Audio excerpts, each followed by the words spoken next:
What up, what up, what up, New York Giant Nation? It is your boy, Mac the Giants fan, here with my guy, Adam Costas, the real deal NFC East Roundup. Cue that Hell yeah! damn intro, baby. Castro, Lee.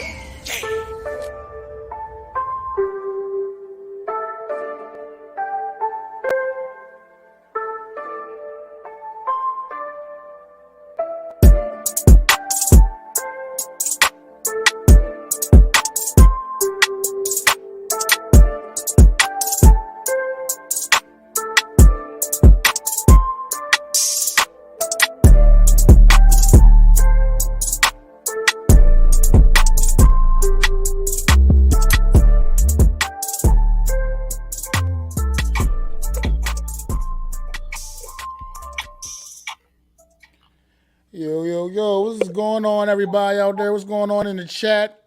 Nimar, nice for stopping Wow, by. Big Play, Slay, Logan, Miz, wow.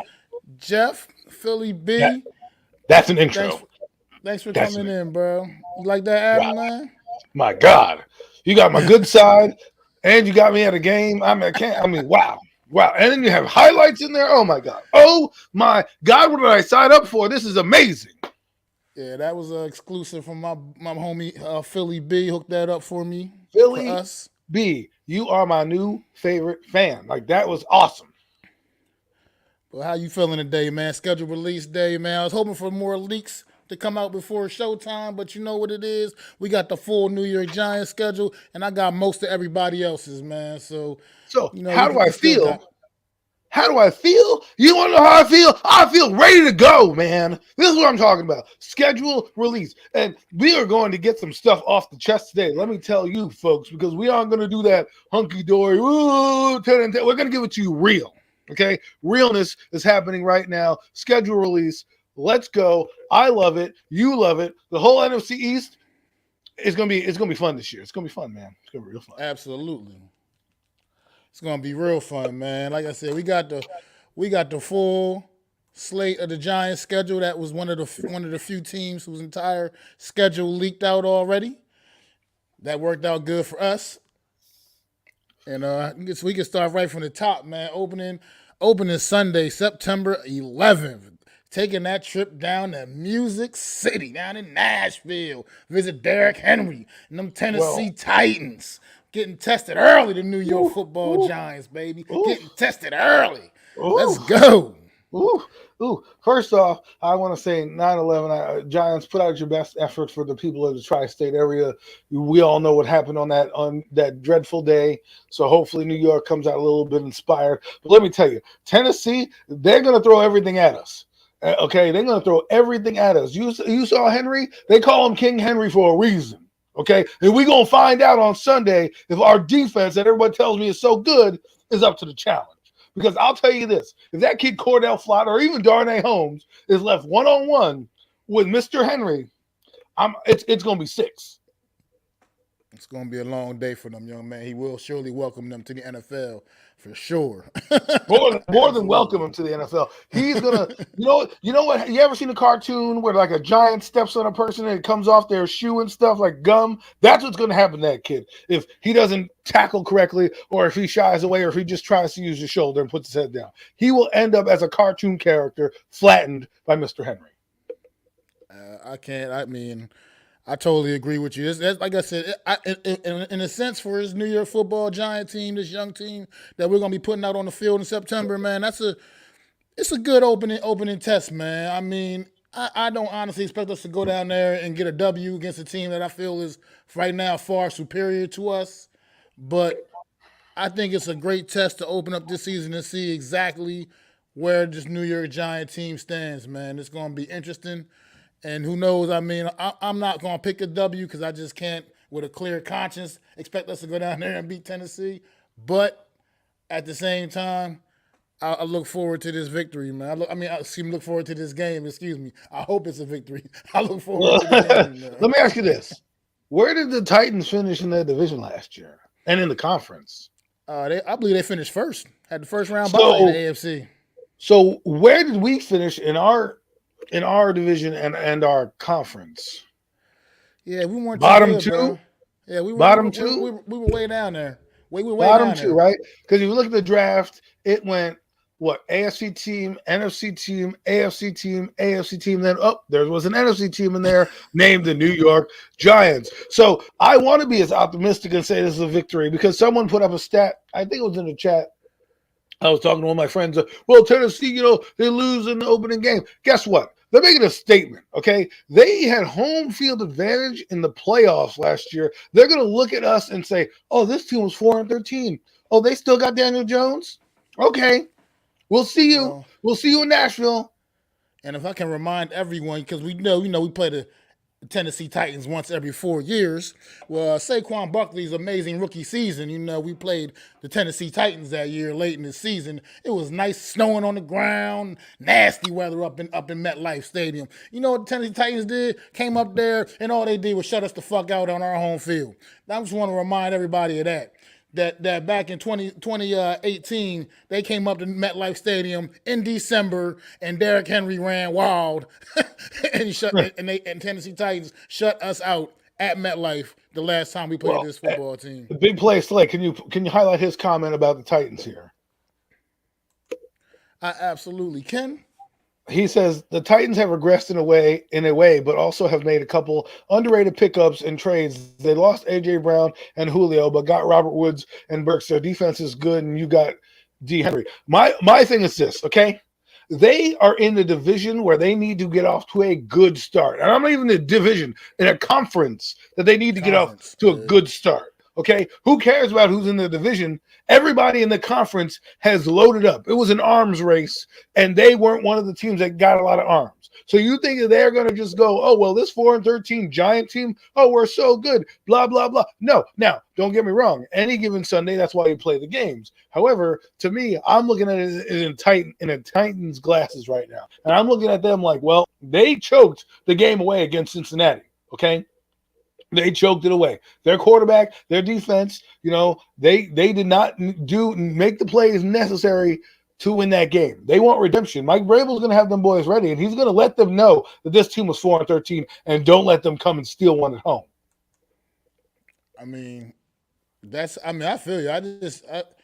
I think Tennessee they're a good football team. Like you said, they're going to be playing with sense of urgency, like you said, because just the respect to the conference. I feel like their division itself is only a 2-team race between them and the Colts, maybe, perhaps. But the conference as a whole is that. Just look at the AFC West alone.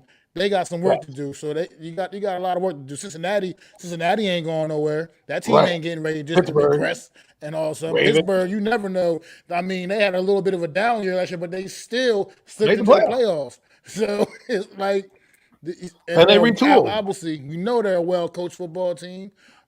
Mike Tomlin is always going to have Pittsburgh ready to go. So, yeah, like you said, this is a lot of competition over there at AFC. It is as strong as a conference can get right now, to be quite frank. So, my last point about Tennessee, and then we'll move on, is our history of Tennessee hasn't been good. Remember Matthias Kiwanuka when he hugged Vince Young, and Vince Young threw like the game-winning touchdown, and Tom Coughlin's in his face like, ah! And then you just mentioned the game in 2018 that we played. My God. I wish we were not opening up with a team so tough. Everyone told me, the schedule is going to be soft and everything. Like, our opening game could be 0-1. But see, that's what I do. I guess I disagree with that point. I kind of don't mind opening up against a team because it kind of will let you know right there from the beginning where we truly stand. We're not opening up against, like, for instance, we'll be talking about these teams a little bit later, but he was opening up against Detroit and Washington against Jacksonville. I don't feel like those teams will give us the test that we need right from the gate, man. Get that little kick in the butt, man, and never know how that can work out for us too for this season, man. Like I said, we're gonna be putting out a young team in the fall, man. So I think this team needs to deal with some adversity and not go out there and maybe go against teams that are about as equal to their level and feel a little better about themselves than they should. Let us. I want to know exactly what we are from the beginning, and a good way to find out is going against a team like Tennessee Titans. I agree with you on that point in terms of the litmus test you want right out the gate. However, I'm looking at it as a Giant fan, and these opening games are crucial for us to be competitive down the stretch. Now, I don't care necessarily to be on top of Tennessee at the beginning because anybody can beat anybody because no one's going to know everything, right? The Giants have the advantage in this game because the Tennessee Titans don't really know what they're going to do. They have a mix of Brian Dable and a mix of Mike Kafka, so they're not going to be able to just watch Buffalo Bills film and Kansas City's film like that. That only is an advantage on the week one. But here's my other thing is Tennessee, on the flip side of that, has played both Buffalo and Kansas City, so they'll understand some concepts going into the game. So for me, I'd rather have played a team that's on our level, like a Detroit, where we could win a game and start to build some momentum and get the fan base behind us. Remember, this team hasn't won anything. There's a lot of players still here from that 4-13 team, and that's a mindset. Winning is a mindset, and if you come out in the first game and get your tails kicked in, and everyone's going, "Oh, we're going to beat the Panthers." What if the Panthers go on and win, come out 0-1? Their momentum's hot, right? And it's when you play the team, not it's when you play them, right? We're playing a team that might be healthy coming out the gate. If we play Tennessee in week 11 and Henry's out with a groin injury or something like that, he's a little banged up, maybe we have a different chance. But if we're going strength for strength, I think Tennessee has the advantage. Oh, I mean, I agree. Like I said, I'm not picking us by no means to go down there and get a victory against Tennessee. I think that's going to be an L right out the door, and that'll be how many years in a row now? To be what 7 years in a row now, losing on opening day. It's been a long time. It's been a long time. I'm gonna have my Alka-Seltzer ready to go. 2016, right? If I'm not mistaken, was the last time. Actually, we didn't win in 2016. I don't think we did. I think we went 0-2 in 2016. I could be wrong. We want to beat Dallas the first game of the season, 2016. Yeah, we swept them that year. We swept Dallas in 2016. Dallas was the first game of the season. You might be right. Yeah, that's the last time we won on opening day, if I'm not mistaken. I mean, we can check it out later. We can definitely segue into the next game because we like you already brought this team up a little bit. We got the Carolina Panthers, the New York Giants home opener week 2, and that's the first of 3 consecutive home games. You're right, Mac. We won by 1 point. So, the Carolina Panthers, huh? Well, I mean, if history is anything, right, we're going to say most people who would be on we listen to would be like, well, we own them, blah, blah, blah, blah, blah. I'm going to say victory here only because Carolina plays the Giants tough. Look at the history of these two teams, right? They've been up, they've been down, they've been up, they've been down. You had the 2008 game where we rushed for 200-something yards. You had the 2015 Odell game where, him and Josh Norman are fighting all over the field, right? Yep. You also have the game where they got beat up in the playoffs in 2005. You have last year's game where Carolina was, we thought was on their way to being a good team. So, and the Giants beat them up that game. So it's a 50-50 game. These are the games, the Giants. If you want me to believe in you, you've got to win. There can't be excuses. There can't be turnovers. There can't be anything. You got beat by the Titans, fine. Okay, I can accept that. But if you lose to Carolina, there's going to be hell to pay, boy. There's going to be hell. That's going to be a problem. Pay. I agree because real quick, too, let me say hi to a couple people in the chat that stopped in while we were discussing Tennessee and everything. Raphael, man, good to see you, man. Thanks for stopping in. Birdman 951, appreciate you stopping in too, brother. But yeah, Carolina. See, that's a game like you said. I think this fan base would really be heartbroken if we can't figure out a way to beat the Carolina Panthers in our home opening. What's going on, NYG22? Thanks for stopping in, bro. Incarcerated Bob's again. Yeah, I think it will be disappointing because Carolina is one of those teams I feel like is more obviously down to where we're at. You know what I mean? We're bottom feeders of the league, and it would be disappointing to not figure out a way to be able to get a W in a big home opener against the Carolina Panthers. And I think the Giants will figure this out, especially coming off that week 1 game against Tennessee, which I think is going to be an L, but it'll be a good learning experience and get us prepared to go down there and handle some business against the Carolina Panthers. You can put Big Play Slay. He has the Panthers key additions. I just want to touch on those and NYG22. Thanks for coming through. I know you're in a lot of the other panels, so thanks for hanging out with us for a minute. So Big Play Slay, who's an avid Eagle fan, who will be trolling us the entire NFC East roundup show, but that's all right with him. The Panthers' key additions through the draft and the offseason: Austin Corbett, Brian Bozeman, Matt Corral, and Ike Mekwonu. Now, if Matt Corral is starting week 2, I think the Panthers have a better shot at winning this game. If Sam Darnold's starting week 2, then we might as well start the victory parade right now because, Sam Darnold's a piece of crap. Now, I would like to see what they're going to do with Ike Mekwonu. Okay, I think that was a very good pick. People might have said that they should have taken Kenny Pickett, and maybe they should have. But if you're a smart organization, you take the offensive lineman as a building block for your team. And it just so happened that they got Matt Corral in the 3rd round. So they killed 2 birds in one stone in this draft, and they didn't have to use a premium pick on him. And if Matt Corral fails, guess what? He's a 3rd round pick. We didn't expect him to be great anyways, right? They always had that fallback excuse. So for them, I thought they had a decent draft, especially taking Mekwonu because he's going to solidify that offensive line. Now let's not sleep on that defense, man. They got some players on that over there, right? I think when we as Giant fans have blinders on sometimes. We just look at our team and focus on how good they are. Which, mind you, if you want to go to the roster, you can come over to the Hurry Up. And I can sit down with you, and we can go through the roster player by player, and you can tell me what player you think is good besides the starting player. And what I mean is the depth behind the Giants. Yeah, Saquon Barkley pulls a hamstring. Guess what? We have a bunch of scrubs at running back. Okay, don't tell me Matt Breida. Give me a break, right? So I'm not saying the Panthers are going to be great. I just think that what they did with Ike Mekwonu and some of the other players, we need to be cognizant of these teams. Remember, this is the NFL. No games are gimmies. 90% of your games are won or lost by 3 points or less in the NFL. 3 points or less. That's 1 turnover. That's 1 kicked field goal. That's 1 whatever. Fumble recovery. I mean, you said 2016. We beat the Cowboys by 1 point that game. And the only reason we beat that team is because they had Terrence Williams do that stupid play where he didn't run out of bounds and the clock ran down on us. Otherwise, we might have lost that game.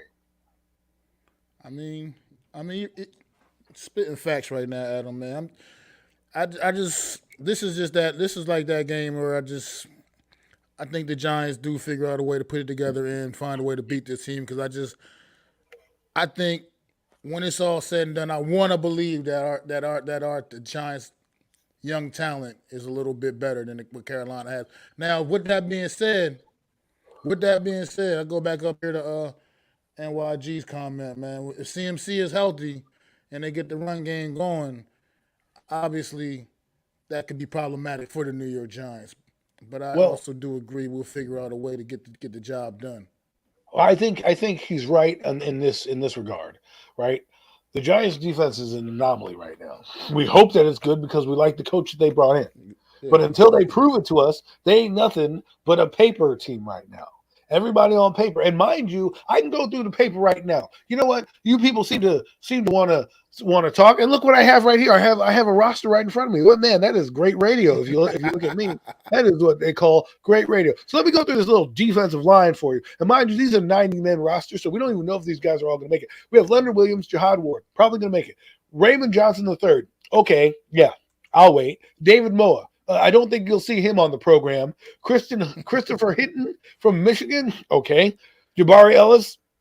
You can keep flipping through that program to find them. Antonio Valentino, great name. Don't know if he's going to be a great player. All right. Justin Ellis, he's going to make the team. Dexter Lawrence, okay, great. DJ Davison, he'll probably make the team because he's a draft pick. And then we have Tyrone Truesdale. So you're telling me that if one of these guys goes down, you have faith in Raymond Johnson III, Antonio Valentino? Come on. I'm just saying. I'm not saying you need Hall of Famers everywhere. But what I'm saying is we have to measure this. Right now, I'm picking the Giants to win. But like I said, if there's a catastrophe that happens, it could be a different situation. Any given Sunday, brother. What's going on, AK, in the chat? Thanks for stopping AK, what's going on, man? But any given Sunday, anything can happen. I mean, anything can happen, literally. I mean, I just want people to know that we're not this top flight defense Like, I mean, Well, even the we don't know Ravens what we last are year. right now. Honestly, we have no idea what we are. That's the thing. We're an anomaly. We're a mystery right now. We really have no idea until we see this product on the field. We just don't know. It's a lot of unknowns with the New York Giants right now. But what we do know is what we know, and it's not all that promising, honestly. To be, I mean, to just not sugarcoat it. So So let me we let me don't keep a really. running tally. Let me keep a running tally. Right now we're 1-1 going so far. Okay, so we lost week 1. We're winning week 2. Let's move on to week 3. Let's hit it. All right, week 3 here in Dallas. Oh Monday night football in MetLife Stadium for the first time in a couple of years. my. And it is Monday this night. is the only primetime game for the New York Giants, unless we have some kind of a special season and they feel the need to flex some of our games to Sunday night games later in the year. We'll get to that if that happens, you know what I mean? But Oh as my of right God. now, this is One, the only primetime game on the docket for the New one, York Giants. one primetime game, people. This is the fall from grace that the New York Giants are. The New York Giants, and they know that we have nobody yet, right? Because even with Odell Beckham Jr., we got 3 primetime games, okay? And we knew we were Absolutely. losing those games. But Odell Beckham Jr. draws a crowd, so we were on Sunday Night Football and Monday Night Football. Now, they're like, that putrid offense that scored 10 points, we don't want to put them on primetime. Give them one game against Dallas to draw some eyeballs, which will be a good game. But the thing that I'm scared of, and I'm going to, Giant fans are going to hate me. I'm going to pick a loss here because the Giants never do good on Monday night. The one Monday night game, I remember as a kid, the Giants beat the Cowboys 21 in blue, changed the game. Tiki Barber had a punt return for like 85 yards in 1999 and basically had like a breakout game that game against the Cowboys. But Monday Night Football primetime, I hate it. I'm glad that it's in our house, but everyone's like, oh, yeah, let's restore the home pride. We haven't been a good home team in years.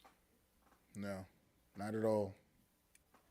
And Not now at you want all. me to tell you, Monday Night Even in Football, 2011, that Super Bowl run, we were road warriors that year, all the way through the season and everything. We were much better on the road that year than we were at home. So right? absolutely. And if you look at the Eagles game 1, right? Let's just throw the Eagles. We'll throw a little Eagle in here. They play Detroit, right? So if we're trying to keep up with them, they play Detroit week 1. If they win that game and we lose our 2 games, we're now at my count with the Giants 1-2. Now we haven't gotten to the Eagles schedule at the end, but when we're going to try to keep a running tally of the entire NFC East. This way you can know where they fall just by our thoughts. But to me, we need to come out the gates, guns blazing, man, hair on fire. I agree, man. I mean, I agree, but I agree with you about the potential result of this game. I do. I can't. I gotta chalk this up, man. I gotta chalk this up as another L, and I think my personal opinion is coming in this like I said, this young New York Giant team and on Monday Night Football, all eyes on them. I think the Dallas Cowboys, hate to say this, just I think the talent just is a little too much. Going to be a little too much for the Giants to handle at this stage of the season. I just got a call like I Well, think it's going let to me ask be, you this, man. Mac. If you're expecting them to be competitive against the Titans, what do you think they're going to be against the Cowboys? Because the thing is, division games usually throw them out the window, and normally Absolutely. I And for wouldn't what be it's like worth, the Giants are usually pretty competitive against the Cowboys. I mean, for what it's worth, I mean, usually those are pretty fun games. DJ hasn't played well on Monday Night Football in his entire career. And you expect me to believe he's going to play well on Monday Night Football now? Look, you Sorry, don't Jeff. got to sell me. You ain't got to sell me on that one, bro. Look, you, Jeff you don't have said to maybe sell me on DJ that one. surprises us on Monday night and shows out. But yeah, I think we come up short in this game. Yeah, DJ ain't coming. DJ, I feel like DJ's on golfing time, right? If I it's don't. sunny and nice, he can play. But when the lights are out, I mean, he trips over himself in the middle of a primetime game running 80 yards downfield. He's throwing it to fat guys on the other team when Is he when still there's yet to guys win a rushing his primetime face. game? Is he still? Has he still not won a primetime game? He No, he's lost to not. Pittsburgh. I don't I think think he's he's won lost a everyone he's primetime played in. game. Yeah, I think he's I lost don't in think. everyone he's played in. Yeah. Oh my God! Oh my God! That's that maybe us not playing on prime time is a good thing then, because we lost to the Eagles on prime time. We Facts. lost. I mean, we lose to everybody, so it doesn't really matter. But I'm just saying. I mean, we even broke our streak against Washington last year in prime time on that Thursday night game. We just can't get it done under the lights, man, for some reason. Well, listen, But Jeff, we're being optimistic, but we're also being real because some people drank the Kool-Aid last year thinking we were going 12-5 and stomping our chests and being like pufferfish, like yeah, we're gonna beat everybody. We got shellacked game one against a team that went 7-9 or 7-6, whatever losing record the damn Broncos had. Okay. All summer long, we were on podcasts and people were like, well, no, they're going to beat game one. And I said, many of my friends also said, don't sleep on the Broncos defense. And what did we do? We hit the snooze button on the Broncos defense.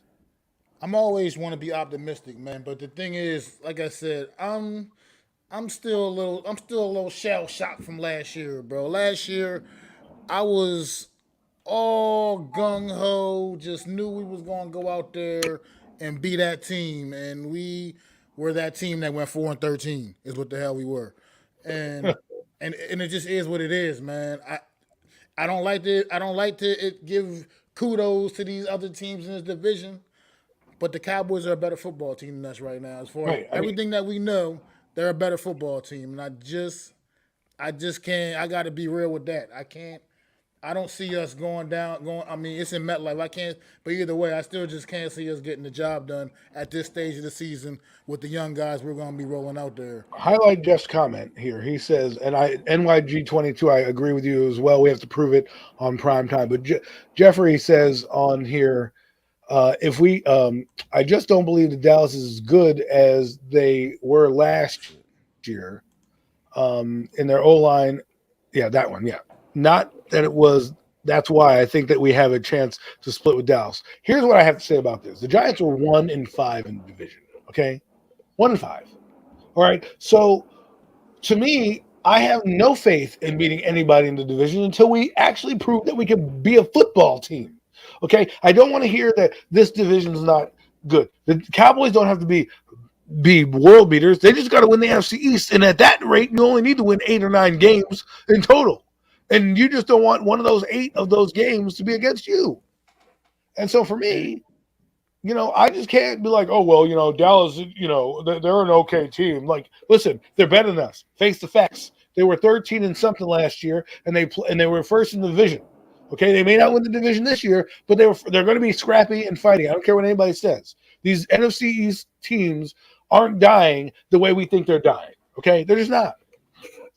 And Jeff, about this comment right here, man. I do agree. If we could be healthy, it would certainly help us, man. But this is football, man, and that's also part of the unknown. You just never know what you're gonna get, and this just is what it is right now, man. Right now, based on what we know, I just can't go around recklessly expecting us to just thinking that we're gonna beat the Cowboys week 3 in prime time. I mean, right. I have no evidence that's realistic right now because they're just, like I said, a flat out better football team than us. Do I want us to beat them? Obviously I do. Oh, yeah. Do I think there's a possibility it can happen? There's always a possibility. There's always a shot, you know what I mean? Right. Especially in a division game. It just is what it is right now. I got to go more with what I know as opposed to what I want to happen because obviously we know what I want to happen. I want the best for this football team, obviously. But Jeff, if ifs and buts were candies and nuts, every day would be Christmas. Let's put it that way, okay? So I'm just tired of the ifs. But hey, let's go on. We lost to the Cowboys. Right now we're 1-2. Headed into week 4. Where are we going, Mac? We are hosting the Chicago Bears. Oh, the Monsters of the Midway. Not anymore. More like a team that came and kicked our ass last year. Really you're good. Right. You're right. Again, really, really good. That's going to be a repeat thing on this podcast, people. The team that kicked our ass last year. Listen, we know you're trying to be more optimistic than normal. We get it, Jeff.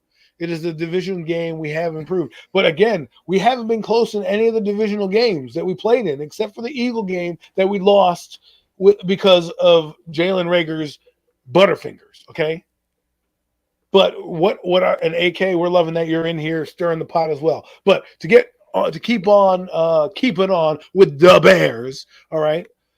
I think this is a game, it's 50-50 game. These are the games that, Mac, we talk about they needing to win. If you want me to believe that you're a team that's going to be competitive and you're trying to turn the corner, these are games that you need to win because you have two ways this season to go. A, we're going for the quarterback and a top pick next year, or B, we're actually going to try to do something with this year, right? The thing that I want to lean towards is a little thing in the middle where we're not really going anywhere, but we want to do as best we can throughout this season because I think this is a 2.5-year rebuild. I don't think we want to have fool's gold going into next season, going into 2023, saying, hey, we have this great football team, and then we get a harder schedule and get our tails kicked in because we don't have the talent.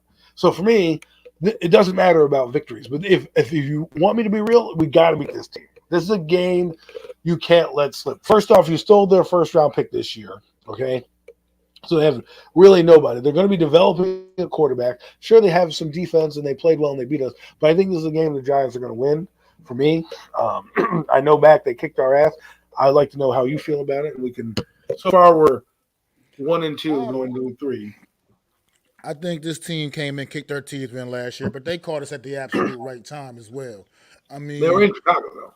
I feel like it was in Chicago, but also they caught us in that month of December, which I like to refer to as the absolute worst month in New York Giant history, at least to my knowledge, as far as New York Giant football that I've seen. The month of December last season was the worst New York Giant football I ever seen. So it caught us at the right time, and this is definitely a new team we rolling out there. They're not gonna come catch. They're not gonna have Jake Fromm or Mike Glennon quarterbacking back there. I mean, yeah, I know it's just Daniel Jones, but what it's worth, Daniel Jones is an upgrade from those two. We're 0-2 against the Bears so far.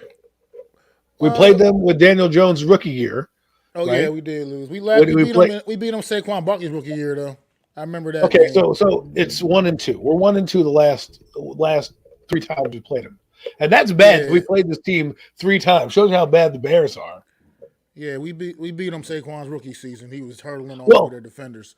If you want to look at record, technically the Bears are a better record than us because they had the 7th overall pick in the draft, right? Technically, it was traded to us, but if you were to give them back their first-round pick, they were better than us, so they ended up 7th in the draft. So maybe, Mac, maybe you're right. So where are you going? Where are your thoughts? Win, loss? What do you think? My thoughts are a win, and one of the reasons why is because the Bears, I think, are a team that genuinely got worse this offseason. They have not improved really, and even in the draft, it was a little bit of a head scratcher. But some of their moves in the draft, they did not really look to improve their offensive line. I feel like this team still needs a little bit of help on the defensive side of the football. And they didn't really put the weapons around Justin Fields. They drafted a couple of receivers, I believe, but they still didn't really put those they're not Allen Robinson. They let Allen Robinson walk. Yeah, I mean he didn't want to stay there anyway. Obviously, he wanted to get out of there. So I think this team did genuinely get worse, and I feel like they may be battling out for the top pick in the draft next year. Honestly, I really do. And at that point, we'll talk about. Well, we won't really be talking about them because they're not in our NFC roundup. But we will be talking about them at draft day at some point. But for me, you're right. You're right, Mac. This team is not good. But who knows? So you have them winning, as do I. I love what's going on in the chat. We have Eagle fans talking about them being the champs. They loving it. We're loving it. Big Blue City Empire Sports. We're going to win more than one game. I don't know if we're going to win more than 6 or 7, but at least we're going to win one. I mean, he said, guys, I look at the schedule and I don't see one win. I don't see a lot of wins either, but we'll get to that. Well, that's why we have week number 5. Now, right now, the Giants, according to Mac and I, because we both agree they're going to win this game, are 2-2, headed into week 5. Going, where are we going, Mac? We may have disagreements here. We're going across the pond, bro. We are going to have some fish and chips, some tea and crumpets, and we're going to play some football against the Green Bay Packers. Man. I better get a pint with you on that Sunday, Mac. But we playing the Green Bay Packers, and I think we're going to have differing opinions here. I got a feeling because really, I picked this to be one of those weird upsets we find a way to pull out. Man. Wow, I really do, and I really do. It's just that whole. It's not, and it has nothing to do. I'm gonna let y'all know right now. has nothing to do with the Giants' previous history in London because that has nothing to do with this football team now. Those teams are long in the past. Most of those dudes that were on either one of those teams are no longer even in the NFL anymore.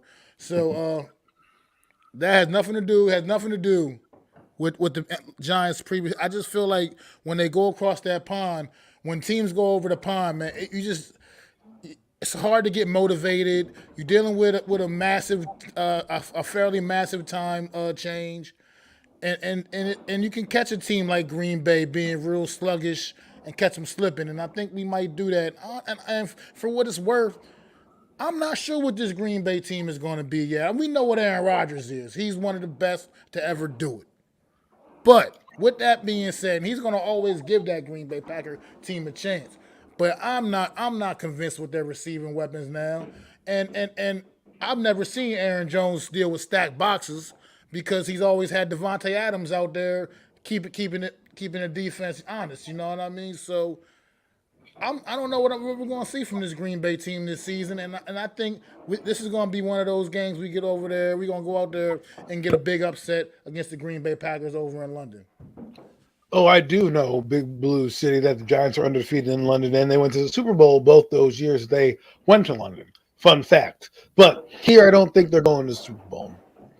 And here's why. I think we're underestimating Green Bay. Last time I checked, they were in the playoffs, and they won at least 13 games. They're going to circle this game. Again, we are a game where these teams, such as Green Bay, Minnesota, and things of that, teams in that cluster, are going to look at us as a win. I don't care if we're playing on the moon. They still have Aaron Rodgers, and we have Aaron Robinson right now as our starting corner.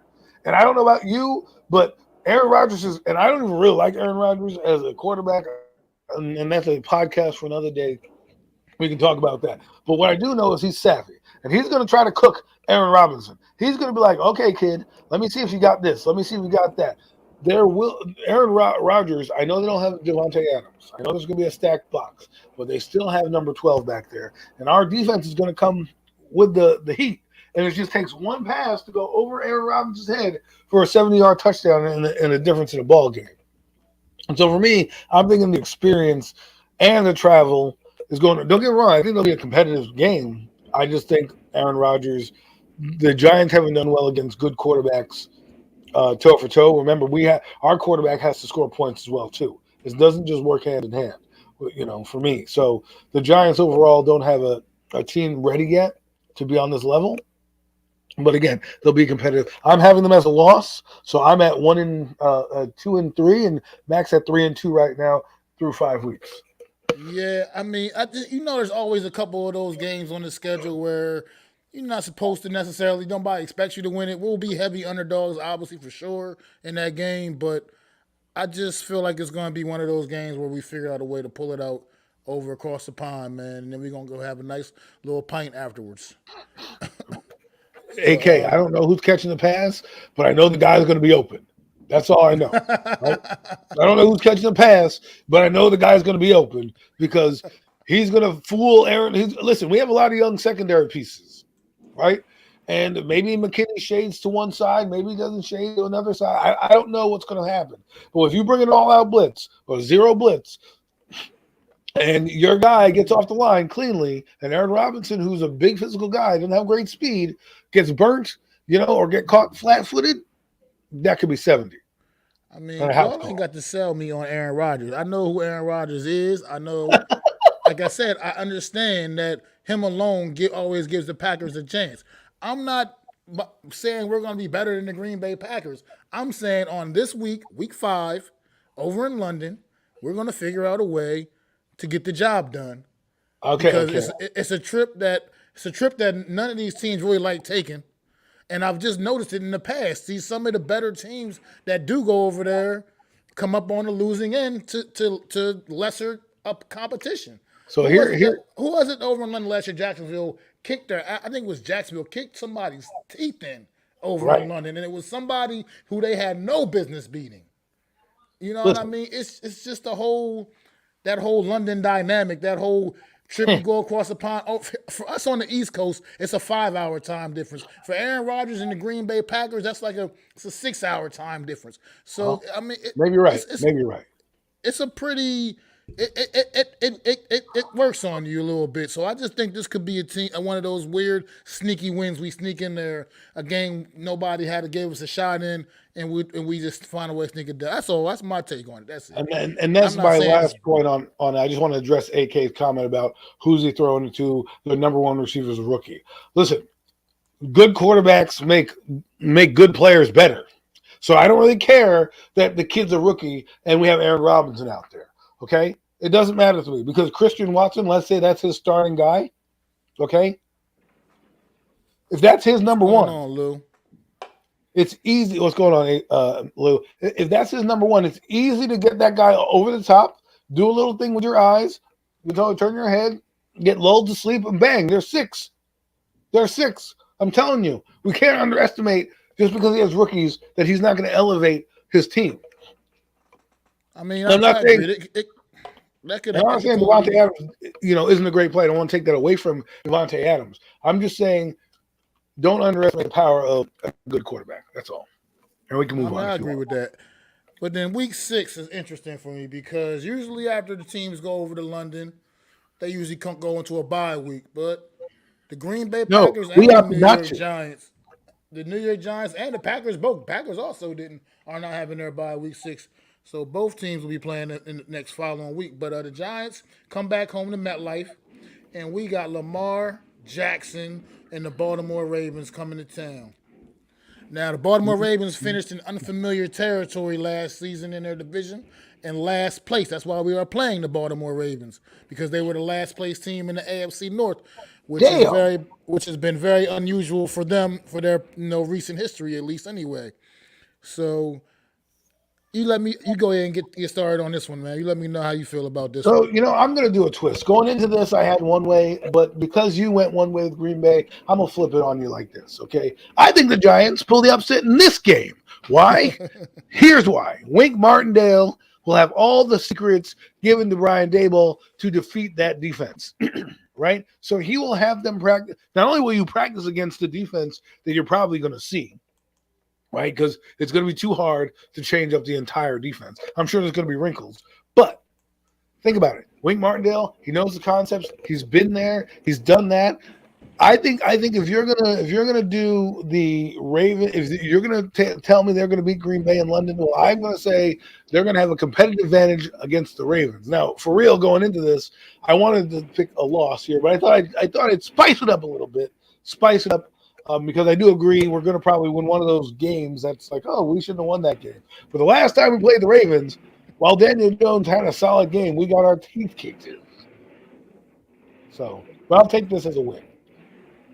Okay, well, you went the other way for sure on that one. I picked Baltimore in this one. I think Baltimore is going to rebound a little bit this season, man. I think it's going to be behind a strong running game that they are going to put out there. Probably going to be one of the best, if not the best running game in the NFL. And Baltimore has no problem doling those handoffs out to all of their running backs.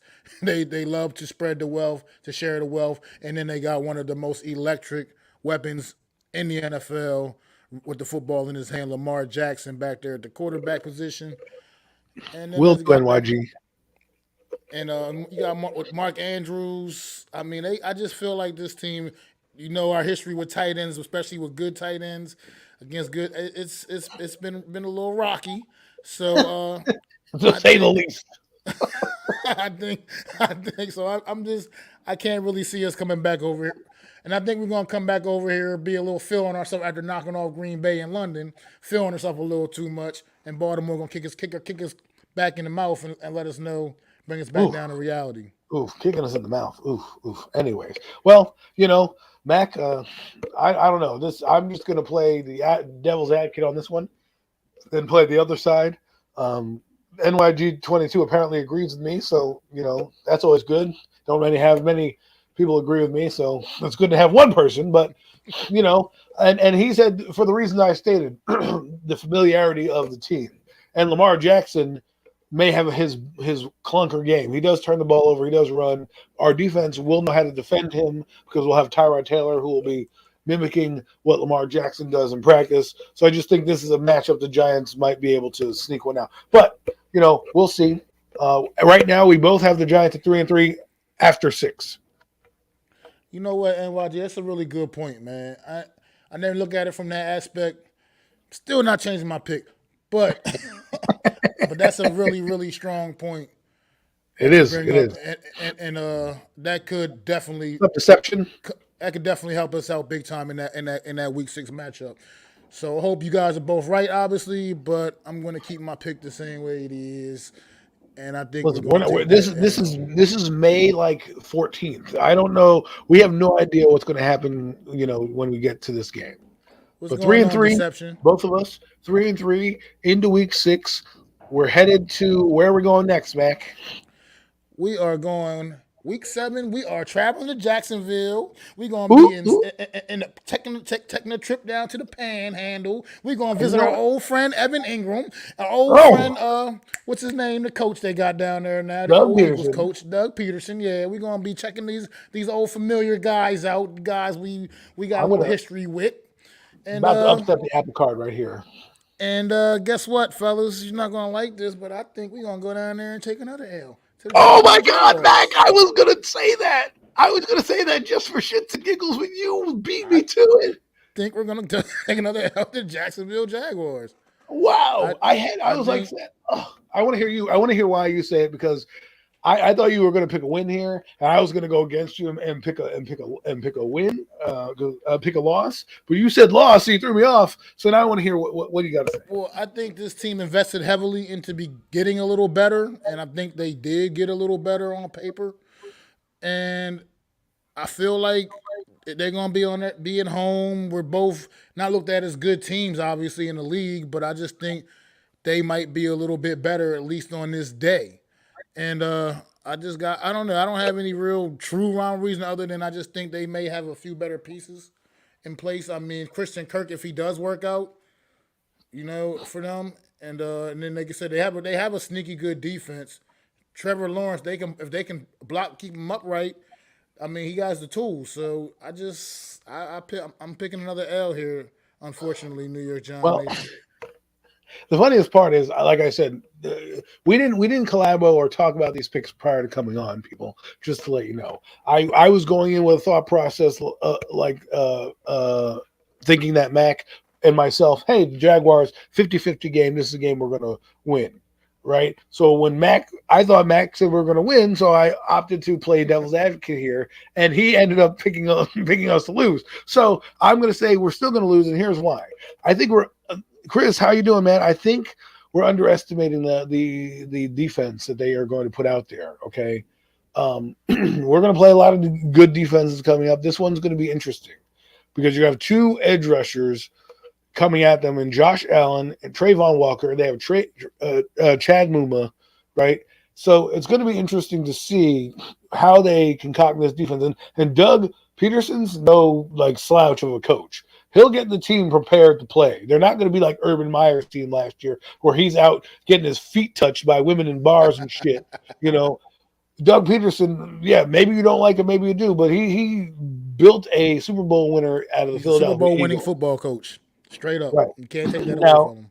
again, there is that caveat where not many coaches bring other teams to Super Bowls after winning one, but the point is he has good pedigree. And so for me, those are some of the reasons why. And not for nothing, an up and coming team. I know they were the first overall pick in the draft, but I think they had 3 wins last year. How many did we have? 4. Like this is what I'm talking about, people. These are the games where we aren't really really as good as we think we are. But these are the teams that we should be beating, who also are on the schedule looking at us saying we can beat them as well. Right? When you go down, and trust me, they're going down the list right now, all the teams in the NFL preparing who they're preparing.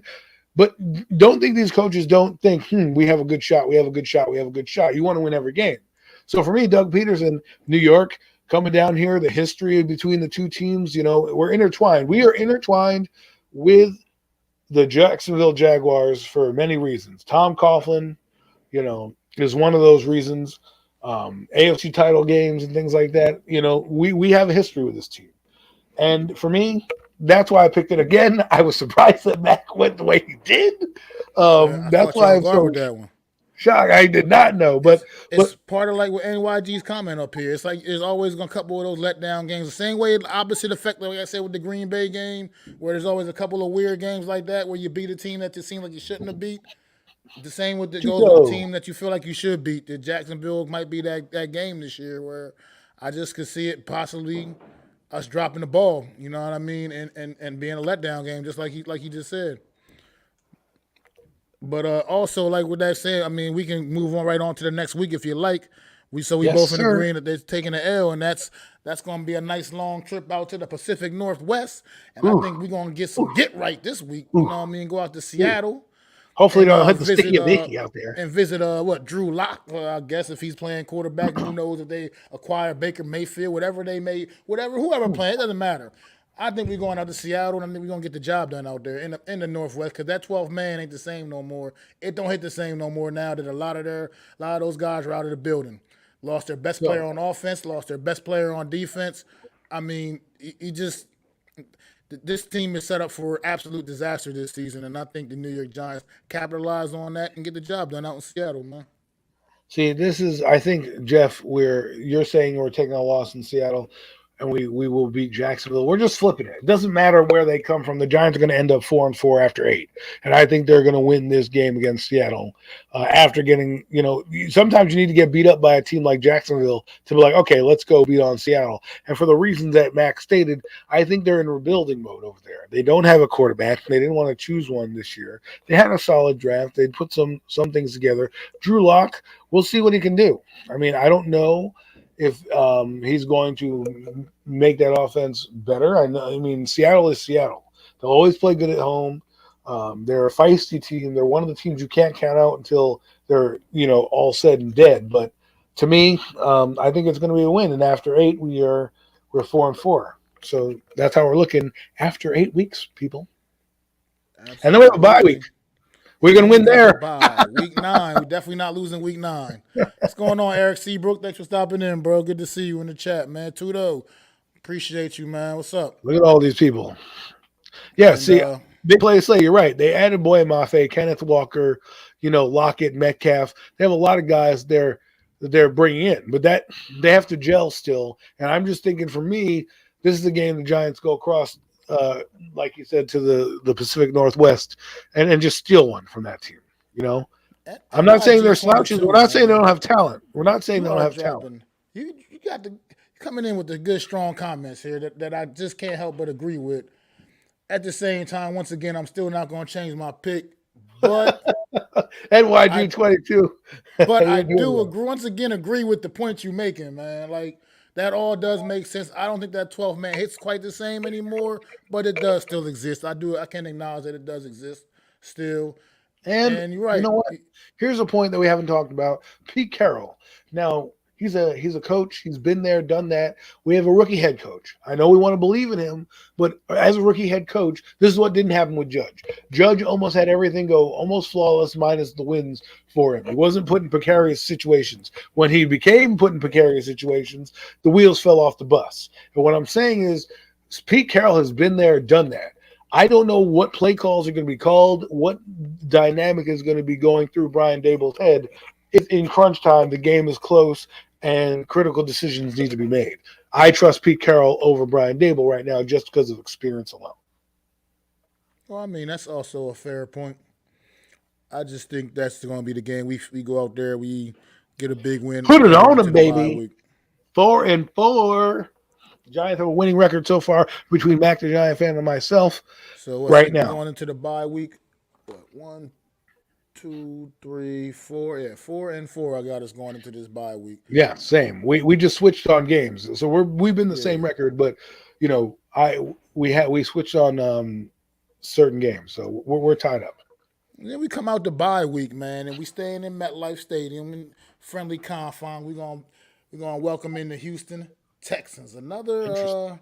interesting opponent that we don't really know what much to expect until we actually see their product on the field. But it looks like they're going with Davis Mills at quarterback, and I think this kid impressed me last year more than maybe a lot of others. I thought I saw some sneaky good talent out of this kid, man, and the team seemed to really rally around him and responded to whatever he had going on. So I think, but I still think that we're a little bit better than the Houston Texans. I like to believe that anyway, and I believe that we find a way at home to defend our home field and beat the Houston Texans at MetLife Stadium in Week 10. I'm gonna agree with you on the win. I think for me, you know, this is a game that hopefully, again, a 50-50 game the Giants should win. You're going to have 2 weeks to prepare for this team coming off an emotional win from beating Seattle. You don't have a letdown in this game. Again, these predictions may change because it's May. We're looking at it right now with the roster that we have. We have no idea who's going to be where, what, and how. But for this argument, I'm going to go with the W. I just think the thing is, I like Davis Mills. And here's my point. Last year, and Buko, who's in the chat, he's probably gone now because he came in and left, but he would have vouched for you that I called him last year. We had a conversation watching pro days together. And Davis Mills came on the screen, and I said to him, Davis Mills is going to be good. He's like, what do you mean? He's like, what are you talking? I said, this kid's going to be good. 5-star recruit out of Stanford, blew out his knee. Only reason why he might be going to third round is because of his knee injury. And Chris goes, nah, you're joshing, right? End of the season comes around. Guess what? He texts me, hey, man, you were right about that Davis Mills kid. I said, yeah, I was. So, like you, Mac, I agree Davis Mills is going to be the quarterback there. I think he's going to do well, but I think he's not going to do well enough to beat the Giants, and I think they're going to lose at MetLife Stadium. Yeah, I mean, that's pretty much my take. I just think it's going to be, I think we'll figure out a way at home to get the job done. You got to do it. What's You got to going do it on, after Jay the bye Lay? week. Thanks for stopping in, bro. Appreciate it. Wow, Big Play Slay has the Texans winning this game. Yo, Big Play Slay has everybody beating us, baby. Yeah, Big Play Slay just hates us, man. Yet. We're banning you from the chat, man. See, at least AK was cool. Now you're just telling us we're losing. No, I'm just kidding. We're just messing with you, man. We're just messing with you. We love it. We love it. But so let's move on to the next game. To Week 11, and we got the Detroit Lions coming to town. Ooh, the Detroit Lions. That's going to be another fun one. This is a team that their record said they were worse than us last year, but I kind of feel like if we would have played this team last year, they'd have kicked our teeth in as well. Just based off of the way, last year the way I saw them play, the fight I would see in them week in and week out. I just felt like if we played this team, especially late in the season, they would have took it to us. So we got them right now. I hope you have these receipts, man, because you are picking us to win a few. I at least got us. Let me finish the schedule, and then we can you have us winning this game. So you have us winning there, Mac, or are we losing? I do have us beating the Detroit Lions. I think we still at home once again figure out a way to pull this out, man. I think so too, and here's why. I know we can't go quarterback because our Jared Goff and Daniel Jones are washed. They're basically the same damn player. But I will tell you this: Jeff is right. Dan Campbell's a hell of a coach. He will have that team coming out to play. And I will say this: that even though Detroit's probably going to be fighting for the first pick in the draft to get a quarterback, where we're playing them in Week 10. Is not a time that they're going to lie, or excuse me, Week 12, no, 11, sorry, Week 11. It's not a time where they're going to lie down.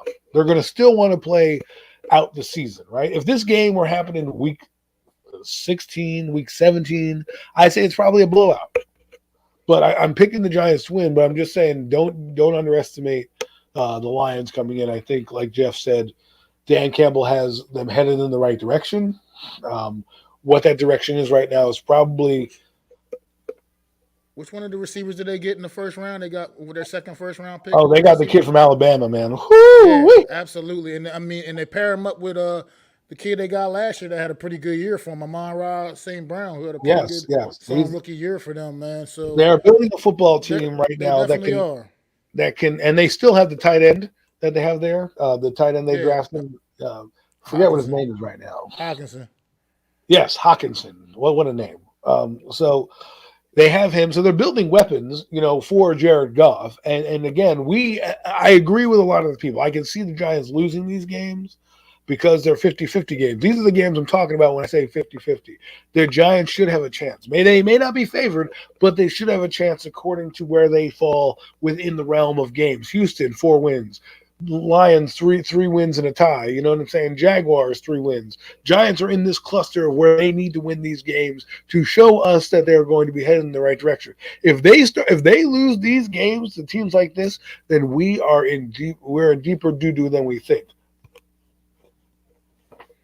And down here, I definitely agree with. Once again, agree with this comment, man. Giants, we do seem to have a way of beating up on bad quarterbacks, and Jared Goff is definitely nothing special. So, He is nothing special, but he might be better than our quarterback on that day. So I mean, I mean, yeah, and I forgot they added DJ Shark too. Yeah, see, this Detroit Lions team ain't playing, man. They definitely made some see this, but moves this is what I mean. to We improve always just think the themselves. Giants do moves, but we forget that the other teams have free agency dollars as well. But hey, we have what are we at? 11 games right now, so I think we have six Yes, and sir.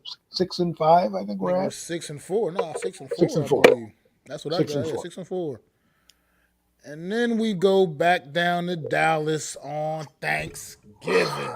Turkey Week Day. 12, Turkey Day, the afternoon game, the 4 o'clock game on Thanksgiving against the Dallas Cowboys down in Big D.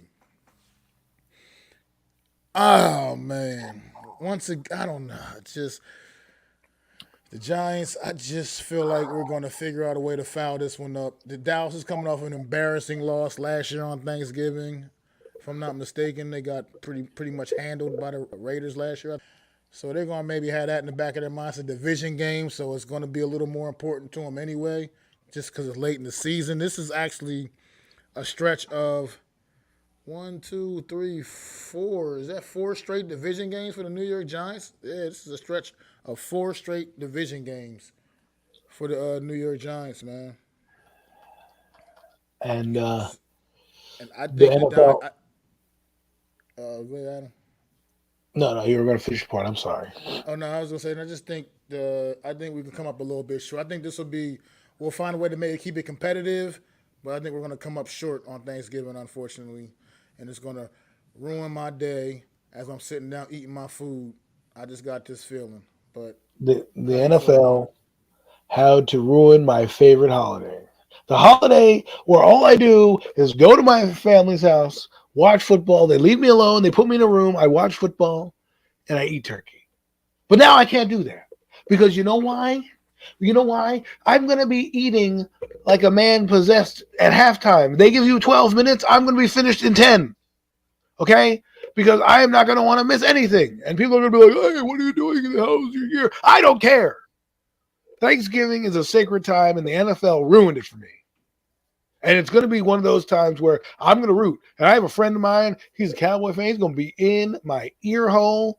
But I think Mac is right. I think the Giants are going to somehow – this is going to be one of those marquee games where the stage is still a little too big for them. The Cowboys are trying to keep up in the playoff race. And, yeah. Didn't you just say we were – oh, the Jones family. I thought you were talking about Daniel Jones' family. But me, I think the Giants lose in Dallas again, man. I think we're overestimating how good this team is. How good our team is and how bad the Cowboys are. They went to the playoffs last year. You've got to really hit rock bottom to not be a playoff team again with basically the same personnel. And don't give me this Amari Cooper crap. He wasn't that good last year. He wasn't the reason why the Cowboys were doing what they were doing. So I agree. My turkey's going to taste good, but it's not going to feel good when I got that itis and the team is lost on See, turkey. another thing. I mean, like I know us Giant fans like to talk about history a lot, like history lessons. I mean, the New York Giants don't have a strong, don't have a big history of playing on Thanksgiving. But I They tell you, lose it's a been lot. about 10 years, I believe, since the last time we played on Thanksgiving, and it wasn't against the Cowboys lines. It was the prime time game against the Denver Broncos, and Yep. I can still see Brandon Marshall right now just absolutely destroying us, almost single handedly on Right. Thanksgiving night. Right. It's Right. so if we I want to just talk history and put history into anything, and it's the been a worst. Yeah, I just think Giants don't seem to fare well in recent history on these type of stages. I On just Thursday think night games, regardless. You know, yeah, I just how I gotta I don't go know, with it. man. I don't know, I man. understand what you're saying, Eric Seabrook. Cowboys do tend to struggle down in their stadium on Thanksgiving, Big but facts. but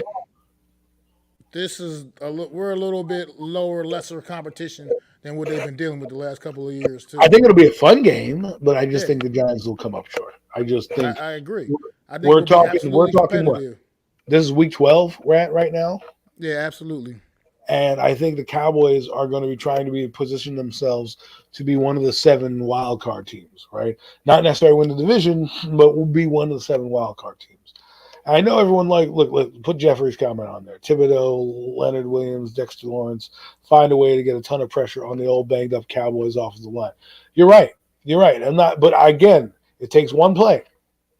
And our corners, we have unproven guys, and you can't tell me otherwise. We have one Adoree Jackson who half the people hated and thought was an injury waiting to happen.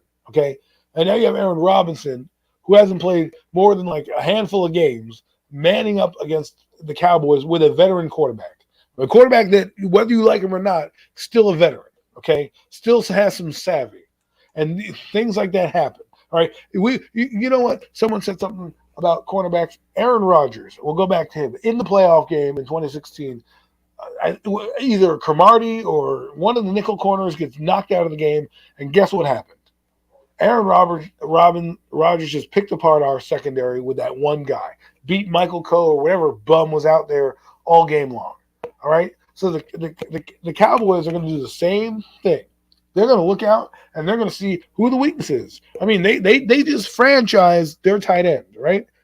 Schultz, I do believe his name is, Yeah, right? yeah, they did. They Schultz, yeah. franchised him. Okay, so they got CeeDee Lamb, who's their number one guy. That's what made the trade for Amari Cooper easier. I know people don't want to think that, but CeeDee Lamb is a really good player. Okay, and that's why they were like, you know what, Amari, here's too much for what we need right now. Go die in Cleveland like the rest of the people, right? And then you have Michael Gallup, who's pretty good, right? And they drafted a solid guy in the first round to build that offensive line out. So I know people want to poo-poo on the Cowboys, but you got to understand, they were 24 in the draft order. We were 5. And if you want to say 5 and 7, we were 5. I'm just saying. So I want to believe in Thibodeau. You know, there's Miz. He's going to stir the pot. Here he comes. You know, might as well call him the ladle because he's going to be stirring that pot all the time, right? But I just think on Turkey Day it's going to be too much for them. You know, and I know we got playmakers. I get it, Jeff. I understand. But Dallas don't got playmakers neither on defense? What our offense is, They we haven't certainly even have seen them our on offense take a offense. snap. We haven't seen our offense take a snap. And we're going to say that this team is good? I mean, just like I said, remember, you guys got to put this in perspective. Right now, it is only May the 12th. A lot can change from now to September, but at the same time, as what we know is on May the 12th, we're not on the same tier as the Cowboys right now. I mean, it just is what it is, and I don't see us going Again, down there and getting that W. It's not about being a Debbie Downer. It's just me spitting how I really truly feel the facts that I got to say when I'm on this type of platform. I got to keep it all the way real. That's why I so call it the let's real deal NFC East roundup that's because I why got it's a to real keep it all deal. the way. Real Got to keep it deal. all the way 100, man. And we're D'Lo just not Brown. better. You're looking at We're the just real not deal better than now. the Cowboys. We're just not better than the Cowboys right now. It's just Well, see, it is what it is. Mac, you're right. And I want to put this point out there because we don't know what's going to happen during the season, okay? We don't know who may be injured, who may not be injured. That changes the trajectory of a football game, right? Because what I'm saying to you is, and this is what I mean, Jeff in the chat. Let's say Thibodeau's banged up that game, right? The short week, he can't go. Do you trust the guy behind him to be as productive as he is? Do you trust? We think Aaron Robinson's going to be this Hall of Fame corner. He hasn't done much. My point is, you got to keep your eyes open because these teams are going to be looking at the rosters as they go down, and they're going to circle our game as a chance to win. We won 4 games last year, people. Right now we're at 6. That's a 2-game difference. than last year. We should be patting ourselves on the back that we won 6 games. Oh, we always got a chance against a division opponent, Jeff. I mean, I'm not trying to say like we don't have a chance. I'm not saying we don't have a chance in these games. I'm saying based off of what I know on May the 12th, 2022, the Cowboys are better than us, and I can't pick us to go down there on Thanksgiving Day down in Texas Stadium, Jerry World, and get the job done right now. I mean, I 8 just and 8. can't. Who picks a tie? Like who I, picks a tie?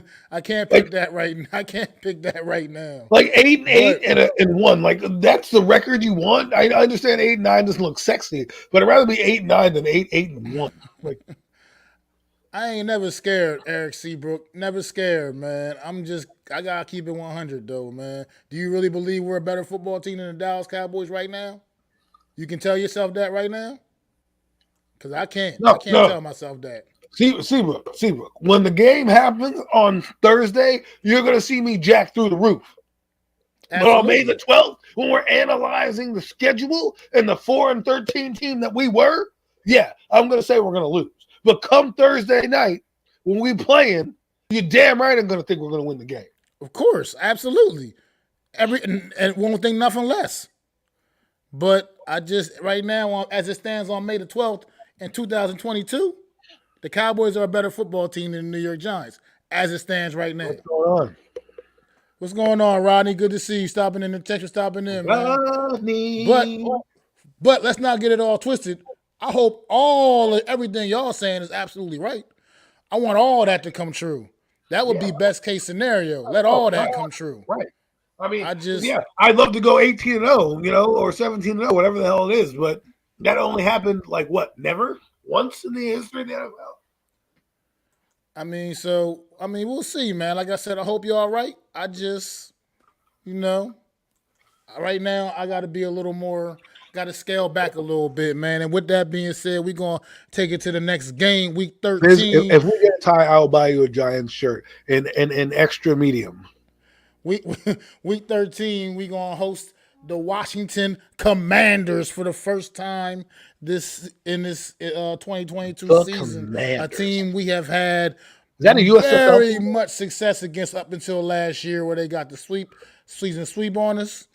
But me and Adam may have differing opinions on this one again, because I think we are going to get the job done against the Washington Commanders at home in MetLife Stadium, man.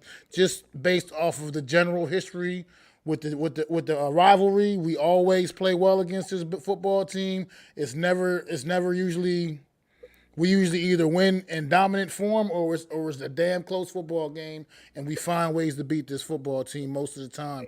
Last year, I look at it as more of an aberration of us just being a complete shit show.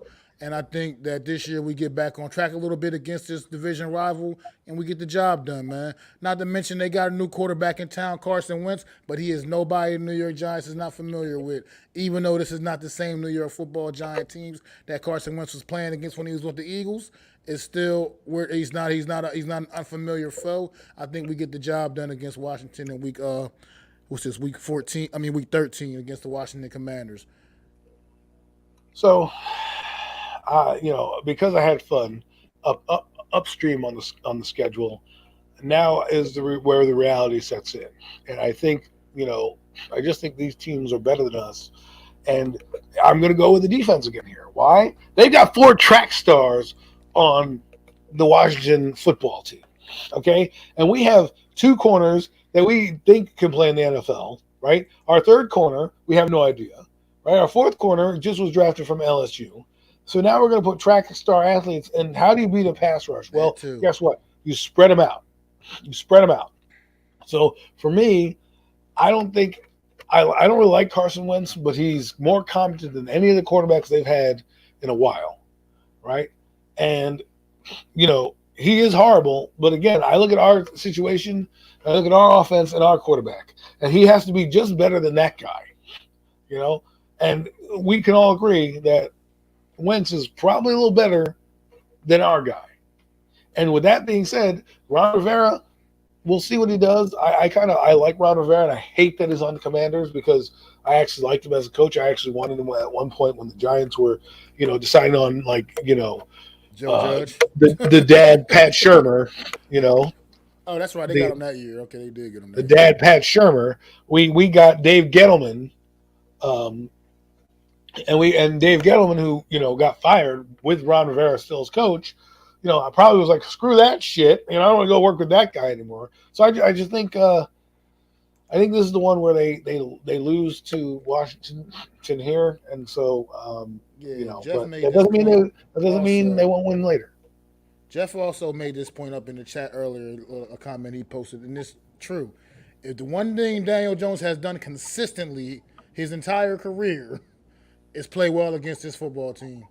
And that's another factor going into this game. He just seems to have some kind of extra confidence and mojo Yeah, going when he if lines up against this team for some I agree reason. with I agree with Miz. We split, but yeah, I think if every team on Sunday wore the burgundy and gold, Daniel Jones would be the best quarterback in the NFL. I I totally agree. I mean, because he looks like an All Pro quarterback against Washington most games. I mean, he looks like I mean, because even in the one game we lost last year, the second week of the season, Daniel Jones had a great game. He was not nowhere near the reason we lost that game. Oh He no, had it was not. So the fluke drops that we always have. I mean, it's just something about that team where he gets after it, man. And I just think we're going to find a way to get this one, man, in Washington. I mean, this one's in MetLife. The first one's in MetLife. And then week 14, we staying at home in week 14, taking on and got the Philadelphia Eagles coming to town. Now this is a team that is a proverbial thorn in my fucking side. This is a Oh, team oh, that I hate with a passion. This is a team that just crawls under my skin. Because this yes, team Mac. here, for my Yes, Mac. entire life as a New York Giant fan, has done nothing but haunt me with just heartbreaking wins against us. Yes. That they just pull Sean my Jackson, heart, anyone? rip my heart out of my chest every damn year. This team Brian figures out a Westbrook, way anyone? to get it done against us, no matter what. Even when we're better than them, they still find a way Find to get a it done way. against us. Always. Something about this damn team. And the They're fact like that a I little live brother. You know what I'm right saying? outside of Philly, so I'm right around all their stinking, ignorant ass fans all the time. I'm sorry, Slay. I'm not talking about you. AK, if you're still in the chat, I I'm not am. talking about you either, bro. But but it's just that this team here grinds my gears. With that being said, Yes. I think they're going to beat us in MetLife Stadium. I just I because think. Listen, they just always do. They just Mac. always Mac. do. I am in an area. I don't want to tell everybody where it is because I don't want you fans rushing to my house and trying to get an autograph. But where I live, there are a bunch of Eagle fans around. Okay, and right now they don't really bother me. But my Giant fans come out strong. Like, hey man, yeah, right, we got it going on, right? Eagle fans don't really bother me, but I see it and I give them the look. You know the look. Like they looking up at you looking up at them. I show them my lanyard. Like, yo, what's up? Right now we're in the off season. I could talk some shit, but really in the down low, I know they're going to kick us in the fucking ass because if we are to believe that they are going to be the team to win the NFC East, well, this is a game they're going to want to win. And let's be honest, they've got last year circled on the schedule at MetLife Stadium. They remember what happened last time. Okay, don't think they don't. And don't think, flowers and rainbow and butterflies coach that they have won't let them forget it either. And as much as I hate them, okay, as much as I hate them, and I hate them. I hate them with a passion. Here's a little story. This is how much I hate them, okay? I went to a party last weekend, and that was the Eagles fans' house, okay? And I wore Giant gear from head to toe. Head to toe. And they were giving. I had yesterday at that party. I had to at that party hold my food with an Eagle plate. My hand nearly burnt off. It nearly burnt off. Okay, you know how hard that was to do. I had to be nice. It was a 1-year-old's birthday. I could not eat the food.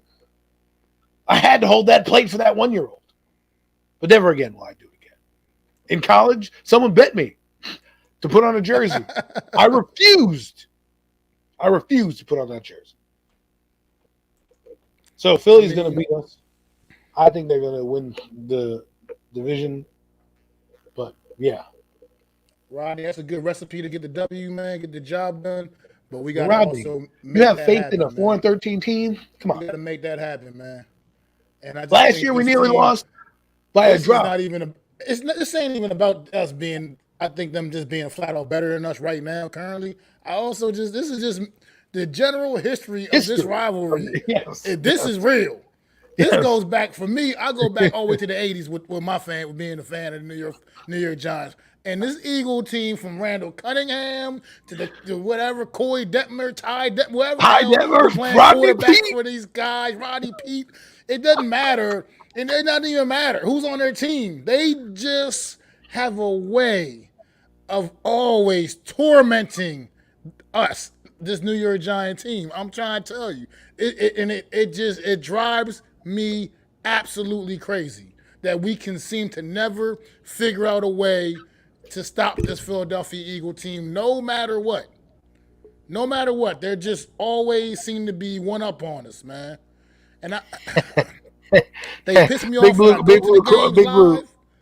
They piss me off when I'm watching the games on TV. Doesn't matter. They just always pissing me the hell off. I went to the game in 2017. The game when we I was there. when we in Philly. I'm talking about in Philly though. The one in Philly when they kicked the game winning field goal at the end. For 60 something like After we had the big comeback. It was hot as hell that day. The stadium ran out of water. They just piss you off even from all the way down the rooter to the tutor. You know what I mean? They can't even keep the water supplied. Yeah, you know what I mean? It was just ridiculous, man. No, but look, see, Rodney, listen, I'm optimistic on Sundays. We have a show. We're giving you our opinion on what we think is going to happen. On Sunday, I think we're going to win. But until proven otherwise, reality is we were a 4-13 ball club. And a lot of y'all forget that shit. Okay? Yeah, I can't come up here and give no fake takes, man. I gotta keep it all the way 100, man. And I love you, the Giants. I love the Giants. Don't ever get me twisted, man. I absolutely love the New York Football Giants. Anybody that knows me personally will let you know how much I love the New York Giants. People that don't know me know I love the New York Football Giants just because the way I present myself everywhere I go. Exactly. But it is what it is, man. And this Eagle team always finds a way to seems to find a way to beat us. They give us that work almost every year.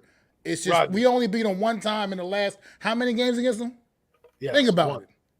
Last year was the first only win in how many games against the Eagles? Lately, it's crazy, man. Listen, we beat them Carson Wentz before last year's win. The last time we beat them before then was when we beat them Carson Wentz rookie season in one of those games that year. And that was rookie season. Was that 20? That was 2016. Yeah, we won one of those games that season, 2016. That was the year they threw the touchdown in the back of the end zone and it went over the guy's head. And then the year in 2017, Evan Ingram, who I don't like, was absolutely mugged in the end zone, and they didn't call anything. But, when you're a losing team, you don't get the calls. No, but last point about this, Rodney, listen. Man, I try to speak things into existence. I spoke a lot of wins into existence last year, and guess what? We fell short. So I tried burning the sage, eating the same meal the same week. I did it all, man. Wear the same shirt 2 weeks in a row. Don't let it wash because you're afraid that you're going to lose that mojo. Yeah, I've done it all, and we still lose to this team. So Rodney, I'm there with you, bro. Trust me. Look, like I just said earlier, I want everything you all saying to come true, man. I want that. That's the results I want. But we gotta see, man. We gotta wait and see, man. That's all I'm saying. We just gotta wait and see. And with that being said, waiting and seeing, guess where we going back week 15? We going right down to Washington. So we playing these brothers, man. We playing these. I'll let you get on in a little bit. I'll drop it in a little bit, maybe, Rodney, man, if you want to come on and speak your mind, man, a little bit. But yeah, we going down to Washington, man. Rodney's getting fired up, man. Playing this team for the second time in less than 3 weeks, man. Love you, 3-week time period, man. No hard feelings, man. We're not yelling. We just play. Getting off. This time we going down to Washington, FedEx Field, and this time I'm flipping. Not so optimistic in the game against the Washington Commanders. I think the Washington Commanders will find a way to get it done on their home field against us. What's your take, Adam, on this one? I think we're going to win this game because the Giants, while you guys say they play well against Washington, they play well against Washington in DC. At home, they haven't won or they struggle. Remember, when Daniel Jones' rookie year, he didn't win that game. They won it on like a pick six, but it was only like a 20-19 game, right? It was a close game. Then the other game against it was a fumble return for a touchdown by Tay Crowder that wins that football game, right, in 2020, right? So they won that football game, so they haven't done well at home against the Washington Redskins. And last year, or excuse me, the Commanders, whatever you want to call them, Freudian slip there. Last year, they were absolutely trash at home. So in the last 3 seasons leading up to 2022, their home games have been a Jabril touchdown with Dwayne Haskins as the quarterback, pick 6, right? And mind you, that game probably could have been lost because Case Keenum missed a wide open dude in the end zone that Mac and I could have been able to hit. Then in 2020, the game is won as the the Commanders are driving down the football field. There was a fumble, and Tay Crowder picks up the football and runs it back for a touchdown. That's how we win. And then last year, we got the doors blown off of on a game that they didn't want to win. We lost, okay? But in Washington, in the last 3 years, all right, the Giants had 5 touchdowns in Daniel Jones' rookie season, okay? The Chase Young Bowl, the Chase Young game, which was 2020 again, that was another game that they went off, okay? And I think Caden Smith won that game. I could be wrong. And then last year's team, we didn't really do well last year, but they had 20. They lost by a field goal on a offsides penalty, right? So, if anything, the Giants play the Washington very well at RFK or FedEx Field, wherever the hell they play now. RFK, I'm dating myself. That's older. It's FedEx Field, bro. Man, but whew. Sorry, RFK is way back in the but day. I think they win this game, and for the reasons I stated. Well, yeah, I don't know. I was taking the L. I got us splitting with Washington. I got us winning at home. So yeah, and losing here. Yeah. But right. 7 wins so far. But yeah, we can definitely. Also, just one more quick nugget about in general about this last stretch of the schedule. Like I said, that was 4 division games in a row. That's if this New York Giants team can surprise us all, this will be the most important stretch of the schedule. If this New York Giants team can come out and surprise us early in the season and get some big wins, this will be a huge stretch of the schedule, and it can make or break the season altogether if this New York Giants team is competitive and in the running at this point in the season, which we hope they are. We'll all find out, man. We'll find out when the time comes. But week 16, we are going out to Minnesota. Thank God they play in a dome, baby. Because Minnesota in December ain't nothing nice, bro. Might as well play with a rock. So, a team that I think is on a decline. But I still think they're a little bit better than us right now. And I think, depending on how this season goes, we're probably going to still come up short just because I believe that Kirk Cousins, people can say what they want about Kirk Cousins, but he's a lot better than people give him credit for, man. He gets the job done. He hasn't, not in big game necessarily, but this ain't a big game necessarily for them. I mean, it could be depending on how their season shakes out, but yeah, but I think they're hard. But Kirk Cousins he's one of those just guys. He's steady Eddie, man. He gets it done in the regular season at least for sure. And I know the last time he played the Giants, he has a good history against the Giants as well. And the last time played the Giants a couple of years ago, he definitely shredded our defense up.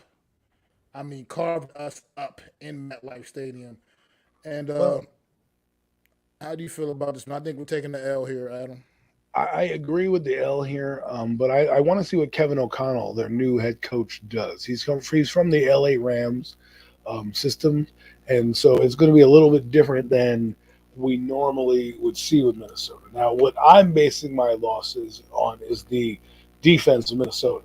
I know they don't have Mike Zimmer, but they still have some of those good players. Harrison Smith, I think it's Daniel Ellerbe is the guy that plays out there, or Dylan Hunter. I think that's his name, Dylan Hunter. I'm sorry. They still have a solid defense, and for me, that's where I think, even though our offense is good, or on paper is good, or we hope is going to be good.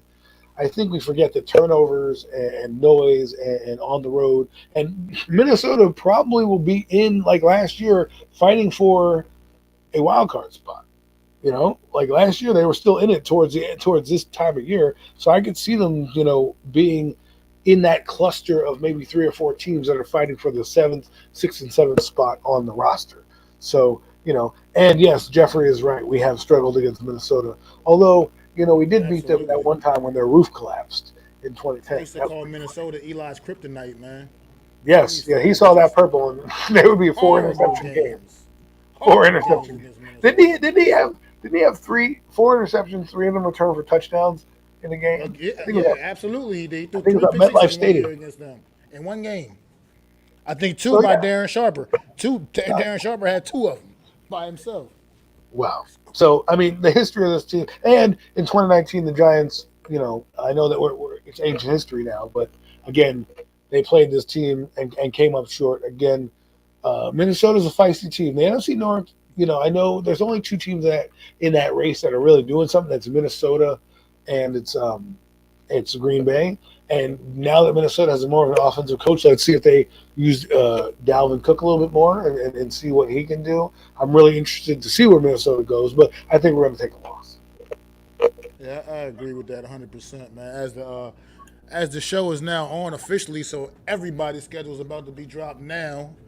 As the NFL Network's got the schedule release show on, so we can get the rest of these games filled out for the other teams. But we got a couple more left to finish up for these New York Giants. And in Week 17, we got the Indianapolis Colts coming to visit us. They got a little new look, little new quarterback, new shiny toy back there. Matt Ryan, he's an old vet, but he still got a little game left. And they got one of the strongest running games in the NFL, one of the best running backs. One of the absolute best offensive lines and a sneaky good defense. So, how do you feel about this Indianapolis Colts team? I just can't see us knocking them off, especially with Matty Ice at the helm now, as opposed to Carson Wentz, who is notorious for folding. But I don't Um, see the same thing for Matt Ryan in this system. I think they took a Hail Mary. They're taking a Hail Mary with acquiring Matt Ryan, man. They're going for it. I mean, well, I in mean, a they've very done this competitive before. AFC. You Right? said They've what? done this with Philip Rivers. They've done it with Carson Wentz. Now they've done it with Matt Ryan. The only difference is Matty Ice, I feel, will help them out. Frank Wright will have a guy that is not going to be like, he's going to be the opposite of Philip Rivers. Right? He's not going to be that like rowdy guy. He will have emotion, but he'll be more even keeled. And I think if this team really wants to make its mark, this is it. And a team like the Giants, remember last year they were in the playoff hunt. They lost games because Carson Wentz is a bonehead. You know, I know people don't like Carson Wentz, but go watch All they had to do Hard was Knocks. beat Jacksonville last year Right, and to he get couldn't in the do that. playoffs. And if you watch, because he did like some boneheaded had to play, but I think Matt Ryan puts them over the top a little bit to get them where they need to go. And I think I I agree. think the Colts beat us just because we're probably going to be a little banged up. It's that time of year, right? I have us at 7 wins right now. I think we're about at 7-7 right now. This would put or 7-8. I just think these teams are going to be. This is the summer to remember, right? We're either going to be really good and be in it, or we're not going to be really good and we're going to, be struggling. And I think here's a team that's we all agree is whether you like it or not is Super Bowl trying to go for the Super Bowl, right? So if this is what we believe, I believe they're going to take an L. I mean, yeah, that's basically where I'm at with it. Definitely, man. The Rams. Like Christopher Tony, man, you're right. It's possible we may pull out a squeaker. You never know. Any given Sunday, man. Right. Again, we don't I know what got the a team could be feeling, by the time we get there. I got a feeling this is going to be a pretty good Indianapolis Colts team, and they're going to be fighting for their playoff lives in a very competitive AFC conference. In Man, Week 17, NYG's got some good takes, man. they are not going to be looking to take an L against the New York Giants Week 17, man. He's one Jonathan of our Taylor, real deal listeners. NYG, you're one of the real dealers. Jonathan Taylor is a grown ass man at running back, and He's he a made grown a ass man. statement. He made a statement last year that look, he is definitely the real deal. We see a lot of He's grown ass men this year. as advertised, man. So I just if this Colts team coming in here is healthy, and even just kind of healthy, I think that's enough for them to knock us off. Honestly, in week 17, And now to put a bow on it, and we seven and absolutely are. nine. We are 7-9. At least for my records, we're 7-9. Yeah, I What are got you? 7 wins right now, and Adam, I'm gonna tell you what, man. I was only gonna give us the 7 wins, and I had us initially at 7-10. We still this is the one game we did speak about earlier, a little in depth earlier before we came on, and you Yes. swayed me. You swayed me on this one, bro. You made a very very strong point, and it swayed me. So I did now have turned it around, and we going to Philly week 18, and I think we're gonna get the job done. And part of what I'm talking about, the conversation me and Adam had earlier, we was this Phillies is I think they're going to be a pretty decent football team. They're going to probably them and the Cowboys battling out for this division, I believe. Oh, And and this is going to be an important game for them. I feel like this could be them make or break them, maybe even winning the division, getting that playoff spot. I mean, excuse me, I'm saying the wrong shit right now. This they may, I think they're going to be like like they're not going to be a first seed. You know what I mean? Where they already had a they'll be bye, in the playoffs. but they'll be like maybe like a third, fourth seed, maybe potentially, and have nothing really to play for. And I feel like they could, like Adam said, they could. Adam had mentioned earlier when we were talking, they could be resting their players, and we might be able to go in there and kind of coast to a victory just because they're playing their JV team basically. Well, then now I have to pick them to win now, right? After that, well set I'm up. sorry, sir. I mean, I didn't want, but you did sway me, bro. I had this down as an L initially because once again, it's the dumbass Eagles, man. Right, right. But my thought process with this, folks, just to give you, enlighten you on the conversation was Max said, "Well, Adam, what do you think about this game?" And I said, this is the only game we knew about was the last game, and I said, well, if the Eagles win the division, what would they want to play for at that point, right? Why would they want to risk losing Jalen Hurst, right? Remember, they didn't play the first time when they had a chance to knock the Giants out of the playoffs. And then last year, they played all their games and got into the playoffs. If they're going to win the division, like Max said, they're going to be 4 or 5, one of those two teams, at least the top 4 team, right? Because the top 4 division winners go. So there'll be 2, 3, or 4, let's just say. If you're a higher seed, right, you're not going to want to risk your players. So maybe week 18, you're thinking we're going to be playing that LA Rams team. We're going to be headed out to LA. Maybe we don't want to risk losing our players here. And the Giants, who maybe at this time, will be still in it and want to right the ship and get 8 wins because 8 looks better than 7. And here we are. So I really don't want to. I'm going to give them a loss here. Only because I want to keep them at 7 wins. I think that's where I think they cap out. But for the things I mentioned this to Mac, I said this is a game that I could, and if this happens, then man, I need to go play the lottery next year because that would mean I profess something in May that happened in January. So we'll see. Again, if you think they're going to win the division as I do, then why would I be playing my starters in week 18? Okay. So you got us at 7. So you got us at 7-10. Well, yeah, I 7-10. I got us at 8-9. Yep. I'm seeing in the chat right here, NYG said he's got us at 8 or 9 or 9-7. So we about in the same 7. We're all in the same range, 7 to 10, 8 or 9, 9 to 7. We all in the same range. I mean, to me, that's pretty realistic. I feel like any of those are about realistic how I feel about this New York Right. Giant team right now here in May. I'm not going to be going into that 10, 11, 12 game win thing. I just honestly, I just can't say that and actually believe it right now. And honestly, I don't really want. Based off of what I know. Well, here's a good thing. Now that the season's over, the Bills and the Rams will be kicking off Thursday Night Football on September 8th. The season Yes, opener. indeedy. So that the Giants' schedule, we got them finishing at 7-10, but the schedule is coming out and it's coming out fast and furious. But to open the season September 8th, I'll be in my couch watching watching probably a preview of what could be the Super Bowl, right? LA Rams versus the Buffalo Bills. I mean, a lot of people have them going to the Super Bowl. But this has been the Giants Take.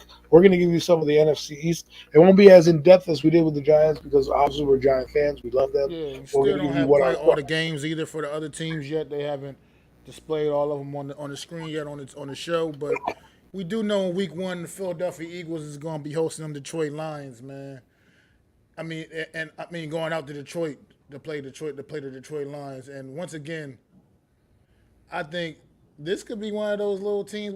We'll see what the Eagles really are, what they truly made of. I think they should go out there and handle the Detroit Lions. But could you think there's any possibility Detroit could pull an upset off in week one? the Philadelphia fans better hope not.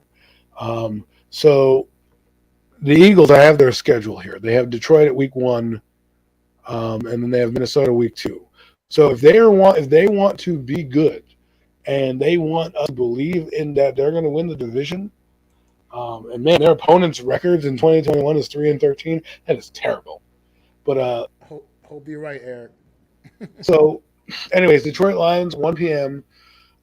They better beat the Lions if we want to think that they're going to beat the division. That's the team they've got to open up. If they want to be taken seriously, they gotta beat the Lions. Absolutely, Yes. week one. So we have their whole here, Mac. If you want me to read it. You said what? So week two they have Minnesota Vikings on Monday Night Football.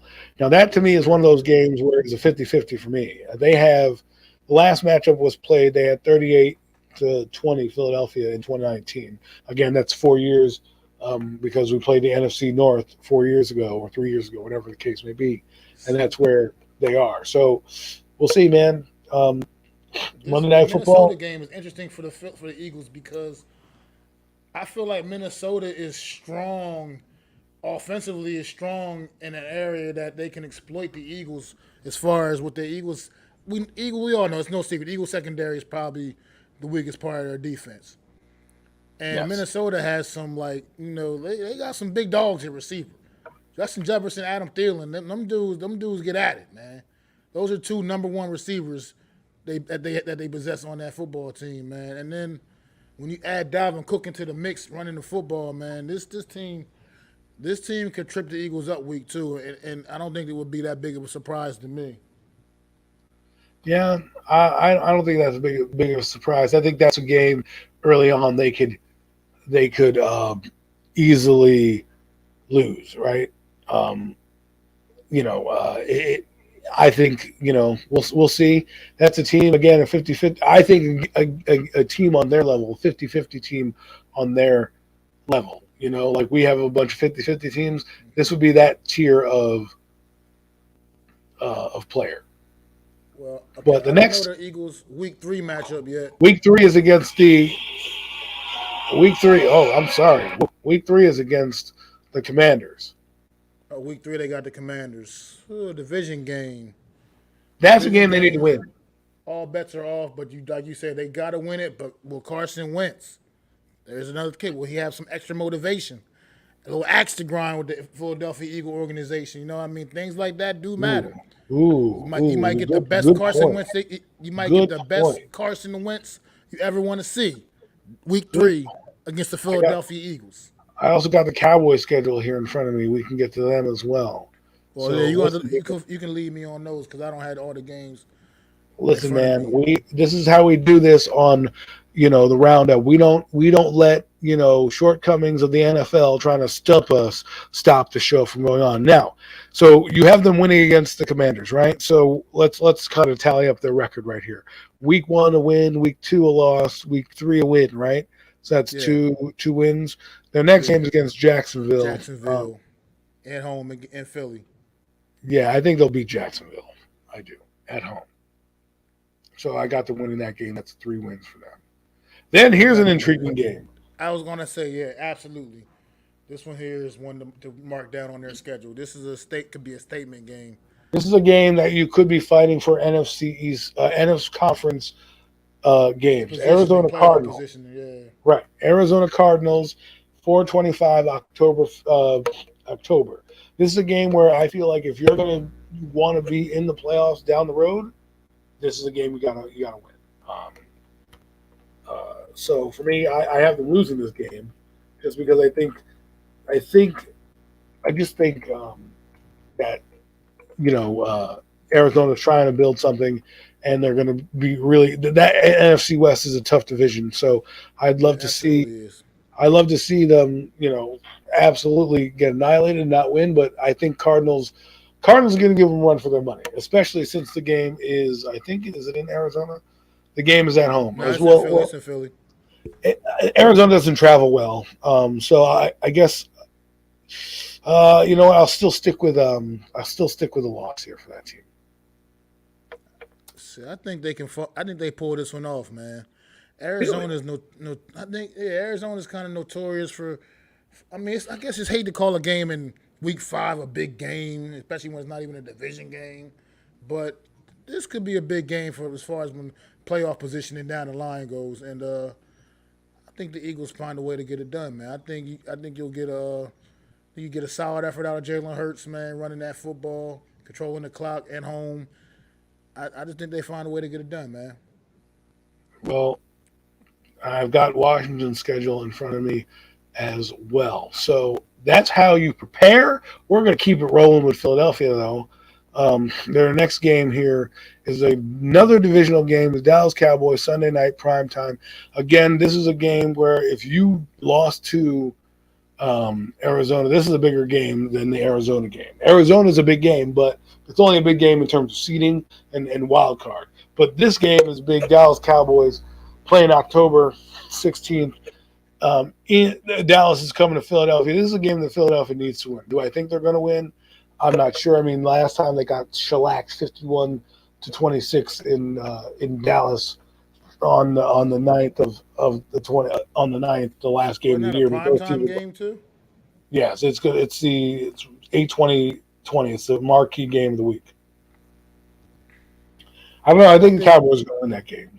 I think Dallas wins this game because this is one of those situations, another one of those matchups where Eagles they're the complete opposite team against Dallas that they are against when they play us. For some reason, this Eagles struggle against the Dallas Cowboys for some reason. I don't really get it. I don't understand it. But they seem to struggle against the Dallas Cowboys more often than not. And I don't see a big, huge blowout necessarily, but I think Dallas may find a way to get it done. You said this one is in Dallas. You said No, it's in Philadelphia. this one's in Philadelphia also. Okay, so that's They two have that's two. back-to-back home games. Okay, well, Week 5. No, they're in Arizona at week 5. So never mind. I'll take that back. They're going to lose to Arizona in Arizona. Okay, if Arizona was coming across, I would have said they would have lost. But this game it's against in. Dallas, I I thought that think game was it. I thought that game was in excuse me. Philly against Arizona. I thought that game was in Philly against Arizona. No, I'm But changing it. I thought it was too. It says at Arizona. I'm gonna give them a loss there, give them a win here against Cowboys. Especially if you're trying to win the division, you got to beat them in your building. I mean, you do. We, But I think, like I said, I think Dallas and Philly are going to be the two top dogs in the division anyway. so you thinking they're And winning? You think they're losing? You think they're winning here or losing? Losing here. I think the Eagles are losing here. Okay. Their Week 7 game is a bye game. Oh, here's another big game. Week 8, Pittsburgh Steelers. Obviously, we play like Max said, the fourth team uh, in the AFC North, and this team is the second team in the AFC North, Pittsburgh Steelers. So they're playing the Philadelphia Eagles Sunday at 1 p.m. Should be an interesting game. Again, these are the games that Philadelphia has to win. I know that Pittsburgh's not in the conference, so it's not going to mean much if they lose, but you don't want too many losses to pile up. But these are the games that we think if you're going to win division, you're going to see this team down the road.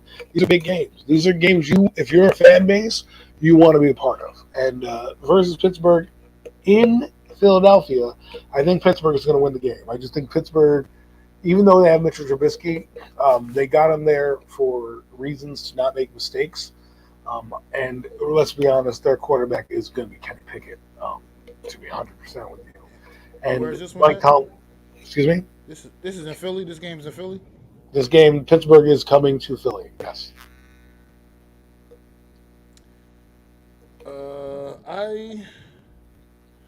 I think the in-state rivalry. I think Philadelphia gets it done, man. I think this is a Steelers team that will still be respectable because of how well coached they are. But I still think they're a team that's kind of in limbo as well, where I mean, Mitchell Trubisky is clearly just going to be. It's just a stopgap quarterback, Right. Right. and I believe in. I just believe it's going to be a little too much talent on the Philadelphia side of the field on that day for the Pittsburgh Steelers to overcome. And then they have a short week 9. They go to Houston. Play the Houston Texans at Houston. You said week 9. Week 9, yes. I think they win this game. I think this is a game though. They win it. I don't think, I think Houston is building something. If they do believe in Davis Mills, I think Houston just wants to be competitive in this game. But if Philly wants to be a team that we believe in, the team that, whether or not we want them to win, I don't. But we believe they're going to be a division winner. This is a game we have to win. I agree. I think they definitely. I feel like if you're taken seriously, this is, like you said, the type of game that they absolutely cannot drop the ball on, man. I think they're going to win and win big, honestly. I forgot what their schedule, their numbers. I forget what number we're at. I should have wrote it down, but I'll go back through and we can quickly do that. So the next game after that, after week 9, after they beat Houston, is the Commanders again. This time, it's in Philadelphia on Monday night. It says after 11 days of rest, Wentz comes back to Philadelphia. Is this the game you think that they split? Because I agree, when they went to Washington, I could see Washington, winning that game. But, Carson Wentz coming back to Philly, sometimes that has a little more juice, like you said. Well, yeah, I think that. I mean, that luster. I think that only counts for the first matchup. You know what I mean? You had that energy for the first matchup. By the second time, it's not going to really matter as much. And I think Philly finds a way to get the win here. Damn, I wish I wrote this. I should have got a blank. What am I doing here? I just think they're better than Washington. I think they're just flat out better than the Washington Commanders. I think Philadelphia is the favorite to win this division, honestly, as of right now, based off of what I know right now. I agree with you, but I still think,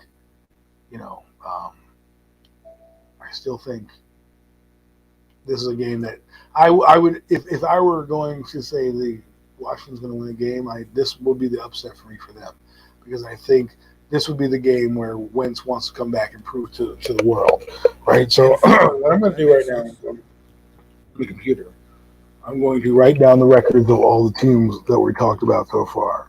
Right, Giants we have going 7-10, right? And then the Eagles, I'll just run through them real quick. So I just want to write this down just so we can see it on well, at least I can see it and give the audience a clear view of where we're going here and seeing if our assessment aligns with their predictions as well. So quickly, let me just run through these 10 games. Mac, I'll just use your assessment, so I'm not going to talk. So you just say WLWL. So week 1, they're going to win. I got a W week 1. Okay, so that's 1. Week 2. I got an L week 2. 1-1. Week 3. I got another L. 1-2. Excuse me. Week 4. Jacksonville. W. 2-2. Okay. Arizona at Arizona. Week 5. I still think they find a way to get it done in a big game. I got a W. 3-2. Dallas. Week 6. I'm taking an L to Dallas. 3-3. Bye week. Okay. Pittsburgh. Pittsburgh. I got them winning against Pittsburgh. So that's 4 wins. Sorry, 4-3. And now we were at week 9. You said Houston, they're going to win. They're going to win. 5-3. And I also have them winning against Washington as well. So we're at 6-3 right now. So hold that. We're at 6-3 right now. All right. Now, so pardon me, people. I have a tickle in my throat. I'm dying over here. The Eagles are trying to poison me with just reading their website. That they know I'm a Giant fan. That's why they're making me choke on my words right now. So, anyways, I'm joking, people. Just Week 11, Indianapolis, 1 p.m. What do you think?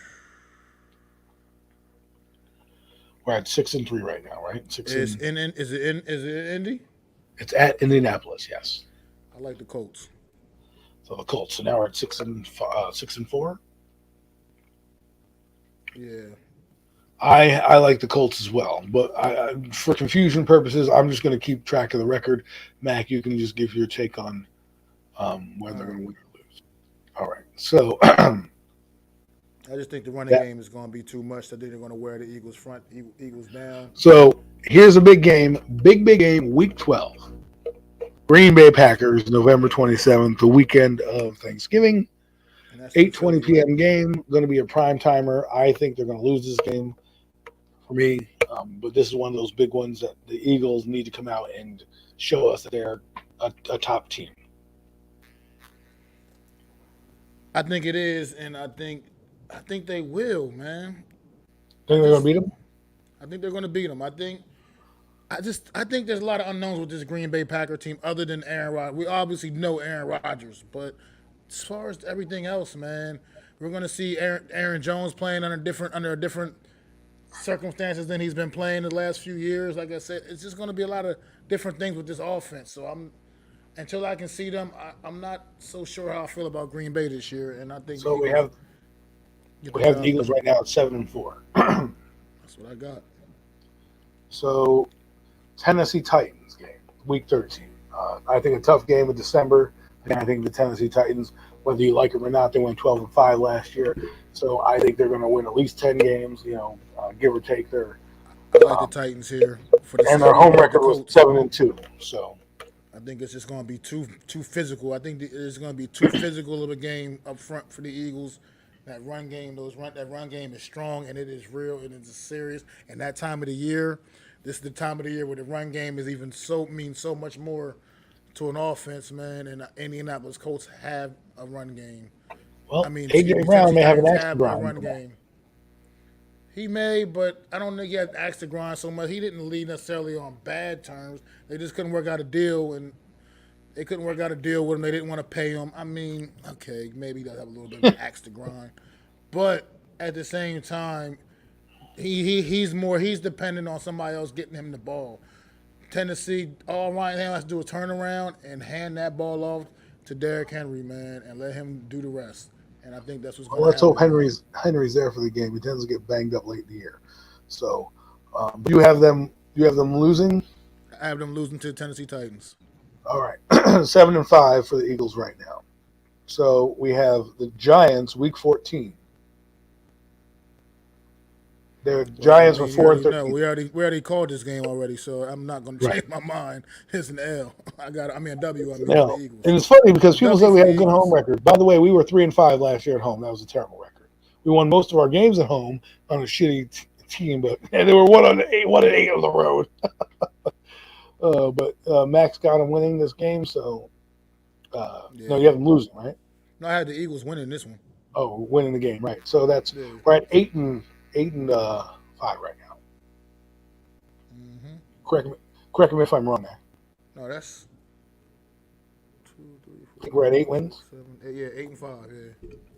And then the next game, I do believe, is Week 15 in Chicago. 1 p.m. Yep. I think they roll Chicago. So that's 9 wins. I think they're going to beat Chicago too. Chicago's not really. I mean, they're more on the Giants level than what we think the Eagles are going to be. So the Eagles got to win this game. So we're at 9-5 right now. And then at Dallas on Christmas Eve, will it be a Merry Christmas for the Philadelphia Eagles, or will the Dallas Cowboys be punching their ticket to the postseason? I think it's going to be a Merry Christmas for the Eagles, man. Ooh, wow. 10 wins of Week 16, 10-5. It's going to be a Merry Christmas for the Eagles, man. 10-5. Mac has them at 10-5. I think at this point they're hitting that stride, and this is a big stretch of games for them right here, and some important games for the Eagles. Playoff positioning and is going to be in play now at this point. So I think they go down there and they get it done. Dak Prescott is notorious for just dropping the ball in big games in big Notorious spots. B.I.G. So I think the Eagles go down there and get the job done in Big B. And here's a interesting game at the end of the year. Week 17 against New Orleans. The New Orleans Saints went 9-8 last year, one game out of the playoffs. I think this is a big game for Philadelphia because this could be one of the teams that's fighting with them to get into the playoffs in that cluster. I mean, but if Philadelphia is winning, New Orleans won't be lying down. Let's just say like we think the Eagles will be in Week 18, right? So this. Where do you think they're going with this one? Back a loss. It's in Philadelphia. No, I think they still grind it because I think the games are in here too critical at this point. Do you think they win this one? I think they win this one. I think they're still a better team than New Orleans right now. And Jameis Winston is a turnover machine at the end of the day. And up in Philly in the cold, who knows? I think we can see a lot of bad Jameis Winston. I just really feel that way. So that puts the Eagles right now going into Week 18, and we already know what we picked in Week 18, 11-5. So if they lose to the Giants because they're the home, they have the division locked up. This game I think the Giants will win. However, if for some reason the Cowboys or the Reds or the Commanders are still fighting by Week 18, it could be a game that the Eagles play. So 50-50. We picked them to win this. The Giants win this game, so we're going to have the Eagles cap out at 11 wins. So 11-6 for the Philadelphia Eagles. All right. Okay. Yes. That sounds like a team headed to the playoffs, to the postseason in the NFC East, man. But we'll see. All right. So now we have the Cowboys are up, and we're going to try to speed through these a little bit faster. But we want to have takes on both. So I don't, I know you guys hate hearing me talk, but I have to. It's a two-horse race in this show, so I have to say a few things. But opening game for the Dallas Cowboys. Excuse me. Sorry, I didn't. I thought they were called the Cry Girls. Just kidding. Anyways, the Cowboys, Tampa Bay Buccaneers, the double Monday night game. Oh, no. Sunday night. Oof. Oof. Rush out the gate. And they're going to have Tom Brady. He's going to be angry. So what are your thoughts here, Mac? You're thinking the Tampa Bay comes out and makes a statement? I think the Tampa Bay makes a statement because Tom Brady is came out of retirement because he is determined, because he was pissed off about the way his season ended last year. And I think that man's going to come out and make a statement against the Dallas Cowboys Week 1. Absolutely an L for the Dallas Cowboys Week 1. L for a Dallas Cowboys Week 1. So we're at 0-1. Well, that's a good start for the NFC East. At least we're in the cellar starting the season with the Cowboys. Week number 2, the Cincinnati Bengals. They don't call them the Bengals anymore, the Bungles anymore, folks. They are the Bengals after representing the AFC in the Super Bowl. Mac, what are your thoughts on this game? Once again, the Dallas Cowboys, the schedule guys, did them no favors with these first couple of games, man. The Cincinnati Bengals, they are the Super Bowl runner-up from a year ago. Don't forget that. Let's not get it twisted. Cincinnati Bengals they didn't get worse; they got better this offseason as well. So I think the Cincinnati Bengals go down there and take it to them as well. Wow, take it to them in Dallas, man. Well, so that means the Cowboys, if there's any Cowboy fans in the chats, are 0-2 starting the season. Well, that means the Giants will be in second place because we have it at 1-1. Take that, Cowboys! But there's still more weeks to go, people. So don't worry. Week 3 against the Giants. Obviously, we know what's happening here. We talked about this one. I believe the Cowboys will beat the Giants Week 3 on Monday Night Football. So 1-2. Then they have the the Commanders, at noon on Fox. I guess they're doing Cowboy time.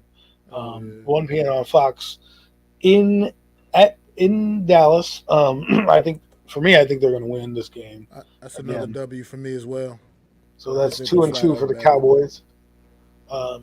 Los Angeles Rams come to town in Week 5. Man, the Cowboys did not get done any favors, boy. They drew the short stick. I'll tell you that. Oh, my God, that's a brutal stretch, man. They drew the short That's streak. only the week. That's only week 5. So what do you think? I think they're going to lose this game against the Rams. I think the You see Rams that are in the out. chat right there? See my man? I don't know who.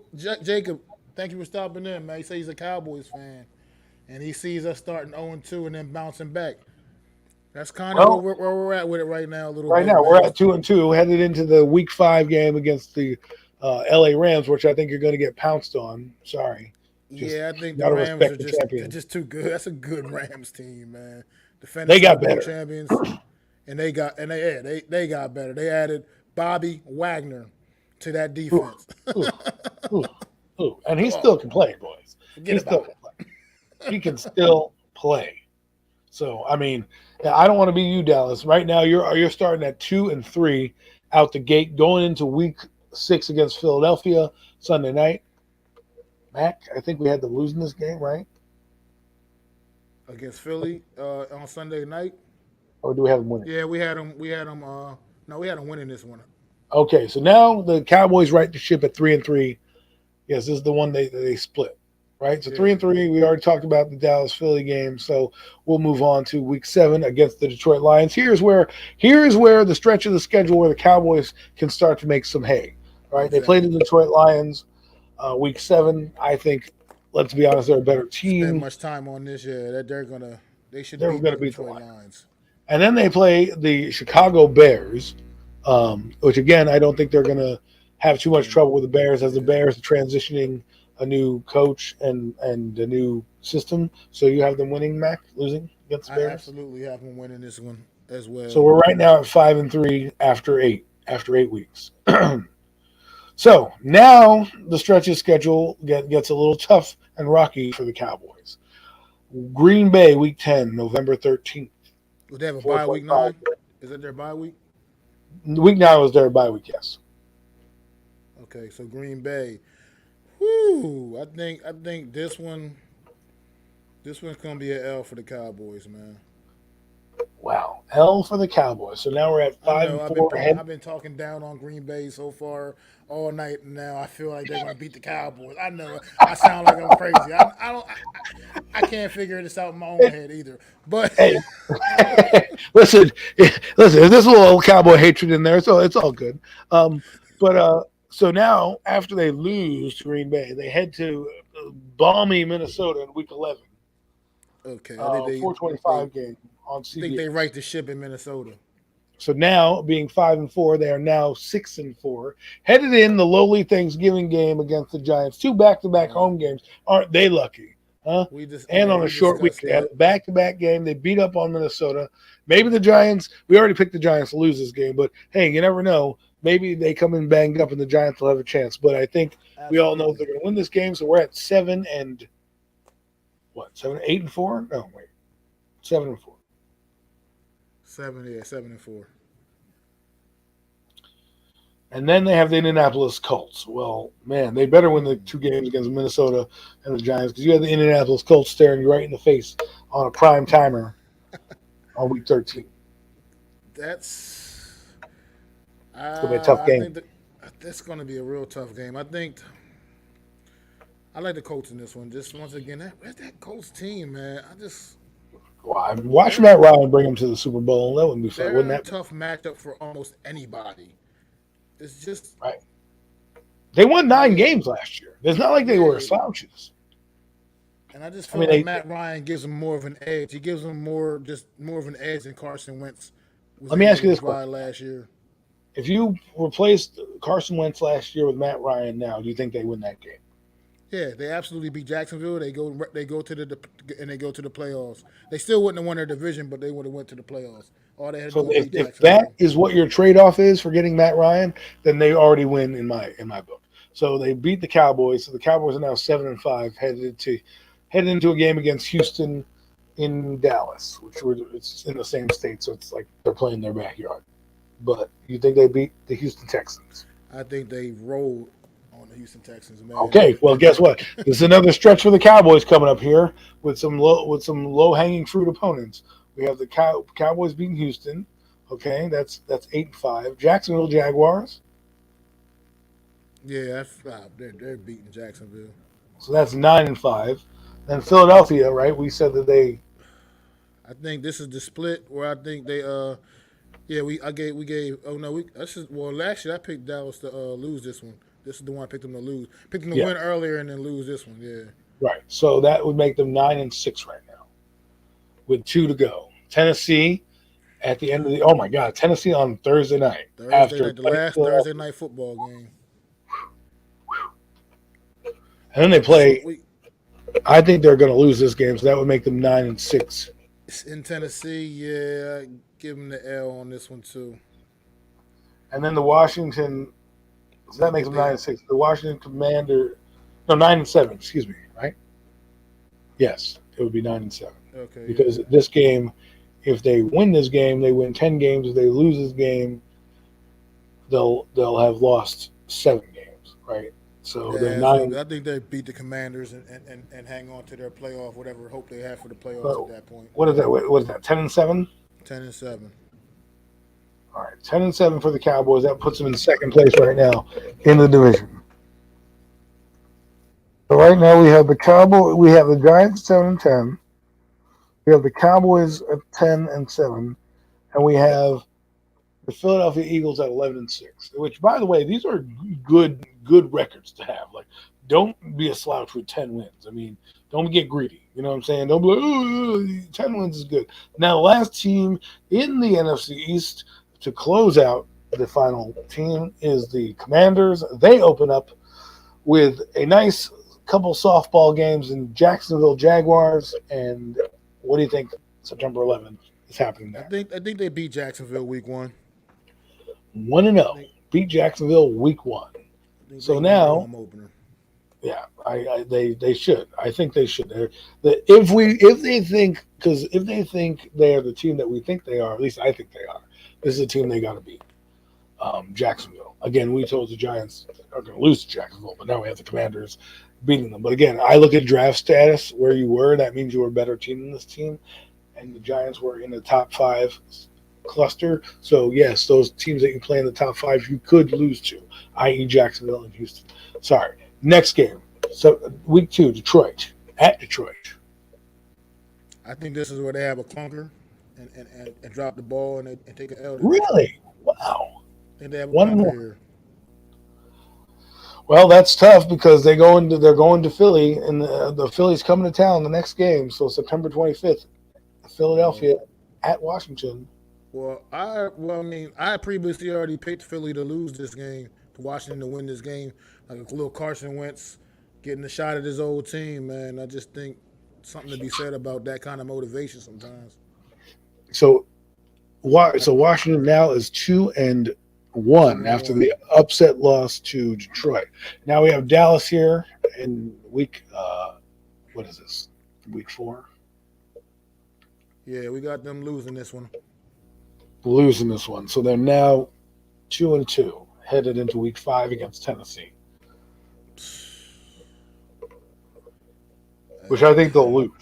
yeah, I think this Tennessee team is just too tough for anybody Two in and this league, three to at be this quite point. frank. And I wouldn't be surprised they're looking over Tennessee to the Chicago game, which is the game behind them in week. If we're at week Thursday 5, night this will be football week game, 6. yeah, week Yeah. 6. So Thursday night football at Chicago, I think they win and right the ship, and they're 3-3 after 6. I agree with that assessment. So we're 3-3 headed into week 7 against Green Bay. I think this is a loss for the Washington Reds. Damn it, the Commanders. You say Green Uh, Bay? You said, yeah. I think they're going to lose to Green Bay. So 3-4 for me. I don't know. Do you think they're going to beat Green Bay? I know you're not really feeling Green Bay this year. Troy Buck and Troy Aikman.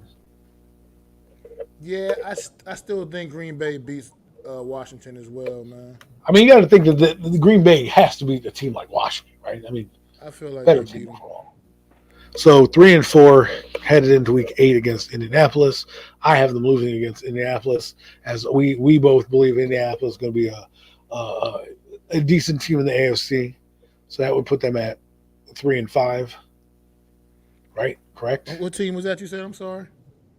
Indianapolis. They lost. To Indianapolis. Yeah, I feel like I don't know. Indianapolis is due for a clunker or two in the season Well, throughout the season do you too. think Carson Wentz goes back to Indianapolis and wins this game here as redemption again? Once again, yeah, like he's got a couple redemption games on the schedule, man, and I think this could be another one of those where he go back and shoves it in their face, like, look, see, y'all wanted to run me out of town. You know what I mean? So I wouldn't be surprised if he goes back there and shows out, man. All right. Well, then what do we have? 4-4 now. Then Yeah, after 8, so week 9 is Minnesota. I think tough game. I think they'll lose this game, so I think they'll be 4-5 I agree with that as well. headed into week 10. This is where they're meeting. They have some games that they're going to need to kind of capitalize on if they want to be in the race. This is at Philadelphia on Monday night. I think we had them losing this game. Which game is that? Philly. We have At Philadelphia. Yeah, we have them losing. Okay, so that would put them at 4-6, and then at Houston, this is a game I think they match up well against and have a better team on paper right now against. Yeah, I think they need to agree. beat Houston, so I'm going to give them a win here. So I think they're 5-5 here. Yeah, 5-5 right now. So then I have the Atlanta Falcons in week 11, and I think they'll beat Atlanta because I think Atlanta's trying to grow. So I think I'll give them their 6th win here at 6-5. So Atlanta. Yeah, I think they beat them. am I at 6? We're at 6-5, right? Yeah. Okay. So then they have the Giants in week 13. And we have them. Oh, I had them losing to us the first matchup. Okay, so that puts them at 6-6 headed into their bye week, and then they come off the bye week and they play the Giants again. Apparently, it's either a Saturday or a Sunday game. The NFL has not decided. Please make it a Saturday game; those are always more fun. But we have them at 6-6 headed into this game. And we had them winning this one against the Giants. Okay, so they beat the Giants in this game 7-6. They have San Francisco, who I think might be a good team. Yeah, I think they're going to lose to San Francisco. Lose to San Francisco. So now we have them at 7-7 with a few games to go. Right? I think I'm off. They must be 7. They must be 7-8. Yeah. 7-8. Sorry. So 7-8 with 2 games to go. Cleveland, interesting game. I think they lose against Cleveland. I mean, with all the talent that Cleveland has, you would think. Well, they once again another team with another strong running game. That's how you slow down a pass rush, especially in the month of December, man. So you know what? I'm going to give them a win here. Why? Because I think they're trying to fight, right? And they're going to want to win this game. It's in Washington, so Cleveland, we have no idea what they're going to be. On paper, they look like they might be a good team, but we don't know, especially this late in the year. I mean, in that division, Deshaun Watson. Yeah, they did. That's true, but they still have Pittsburgh, Cleveland, and Cincinnati to contend. No, excuse me, Baltimore to contend with in that division. So I'm going to give them a win just for the sake of giving them a win. So we're at 8-8 right now. So last game of the year, I'm sure Dallas is going to be fighting. I think Dallas won this game. We have Dallas winning this one. So that leaves for me, I don't know for you, but leaves the Washington Commanders. Gosh, that is just all night that's been happening. At 8-9. Is that where you have them? Do you have them at 8-9, 7-10? What is your final record? Yeah, 8-9. I have them at 8-9. Okay, so 8-9, folks. That leaves the division like this, as follows, and this will probably be it as we have concluded on the season. But let me read the records for you right now. Agree to disagree, but right now the Giants will be in 4th place with 7 wins, so they'd be 7-10. The Commanders would be in 3rd place at 8-9. The Cowboys would be in 2nd place at 10-7, and the Eagles would be the division champions at 11-6. Pretty reasonable, I think, outcomes for a football team. I mean, you know, there's going to be some tough games on the schedule. I don't think the Giants are going to cap out more than 7 games. I just think that's the number I'm sticking with. I think that's a good number. That'll be 3 games better. That's also a losing record, which is I know people don't want to talk about losing record, but what I mean by that is it'll allow you to still be able to be in the quarterback market, to be able to move up if you need reliable players, and then when you get rid of those dead contracts in 2023, you'll have some more money to play with, bring in some more free agents and things like that, and then you can then achieve and maybe flip that record to a 10-7 record. I always try to win 2 or 3 more games than the previous year. That shows me progress. You have to, like Mac always says, you have to crawl before you can walk. So that's what I feel. I agree with that too, Christopher Tony. I think that's in this division. It's going to be, I think 11 wins. We got the Eagles at 11 wins. And that's probably about the max out that anyone's going to get in this division. So I don't really foresee anything much better than that. But you never know. That's why I love this game too, because you never know what we're gonna get when they put them pads on in September, man. Honestly, you just never Yep. do. You never know. Like we said, we don't know what injuries might happen throughout the year. This is a violent game, not a physical game. Don't let people trick you. It ain't physical. It's violent. Okay, it's violent. You're trying to knock someone's head off on the other side of the field. Absolutely.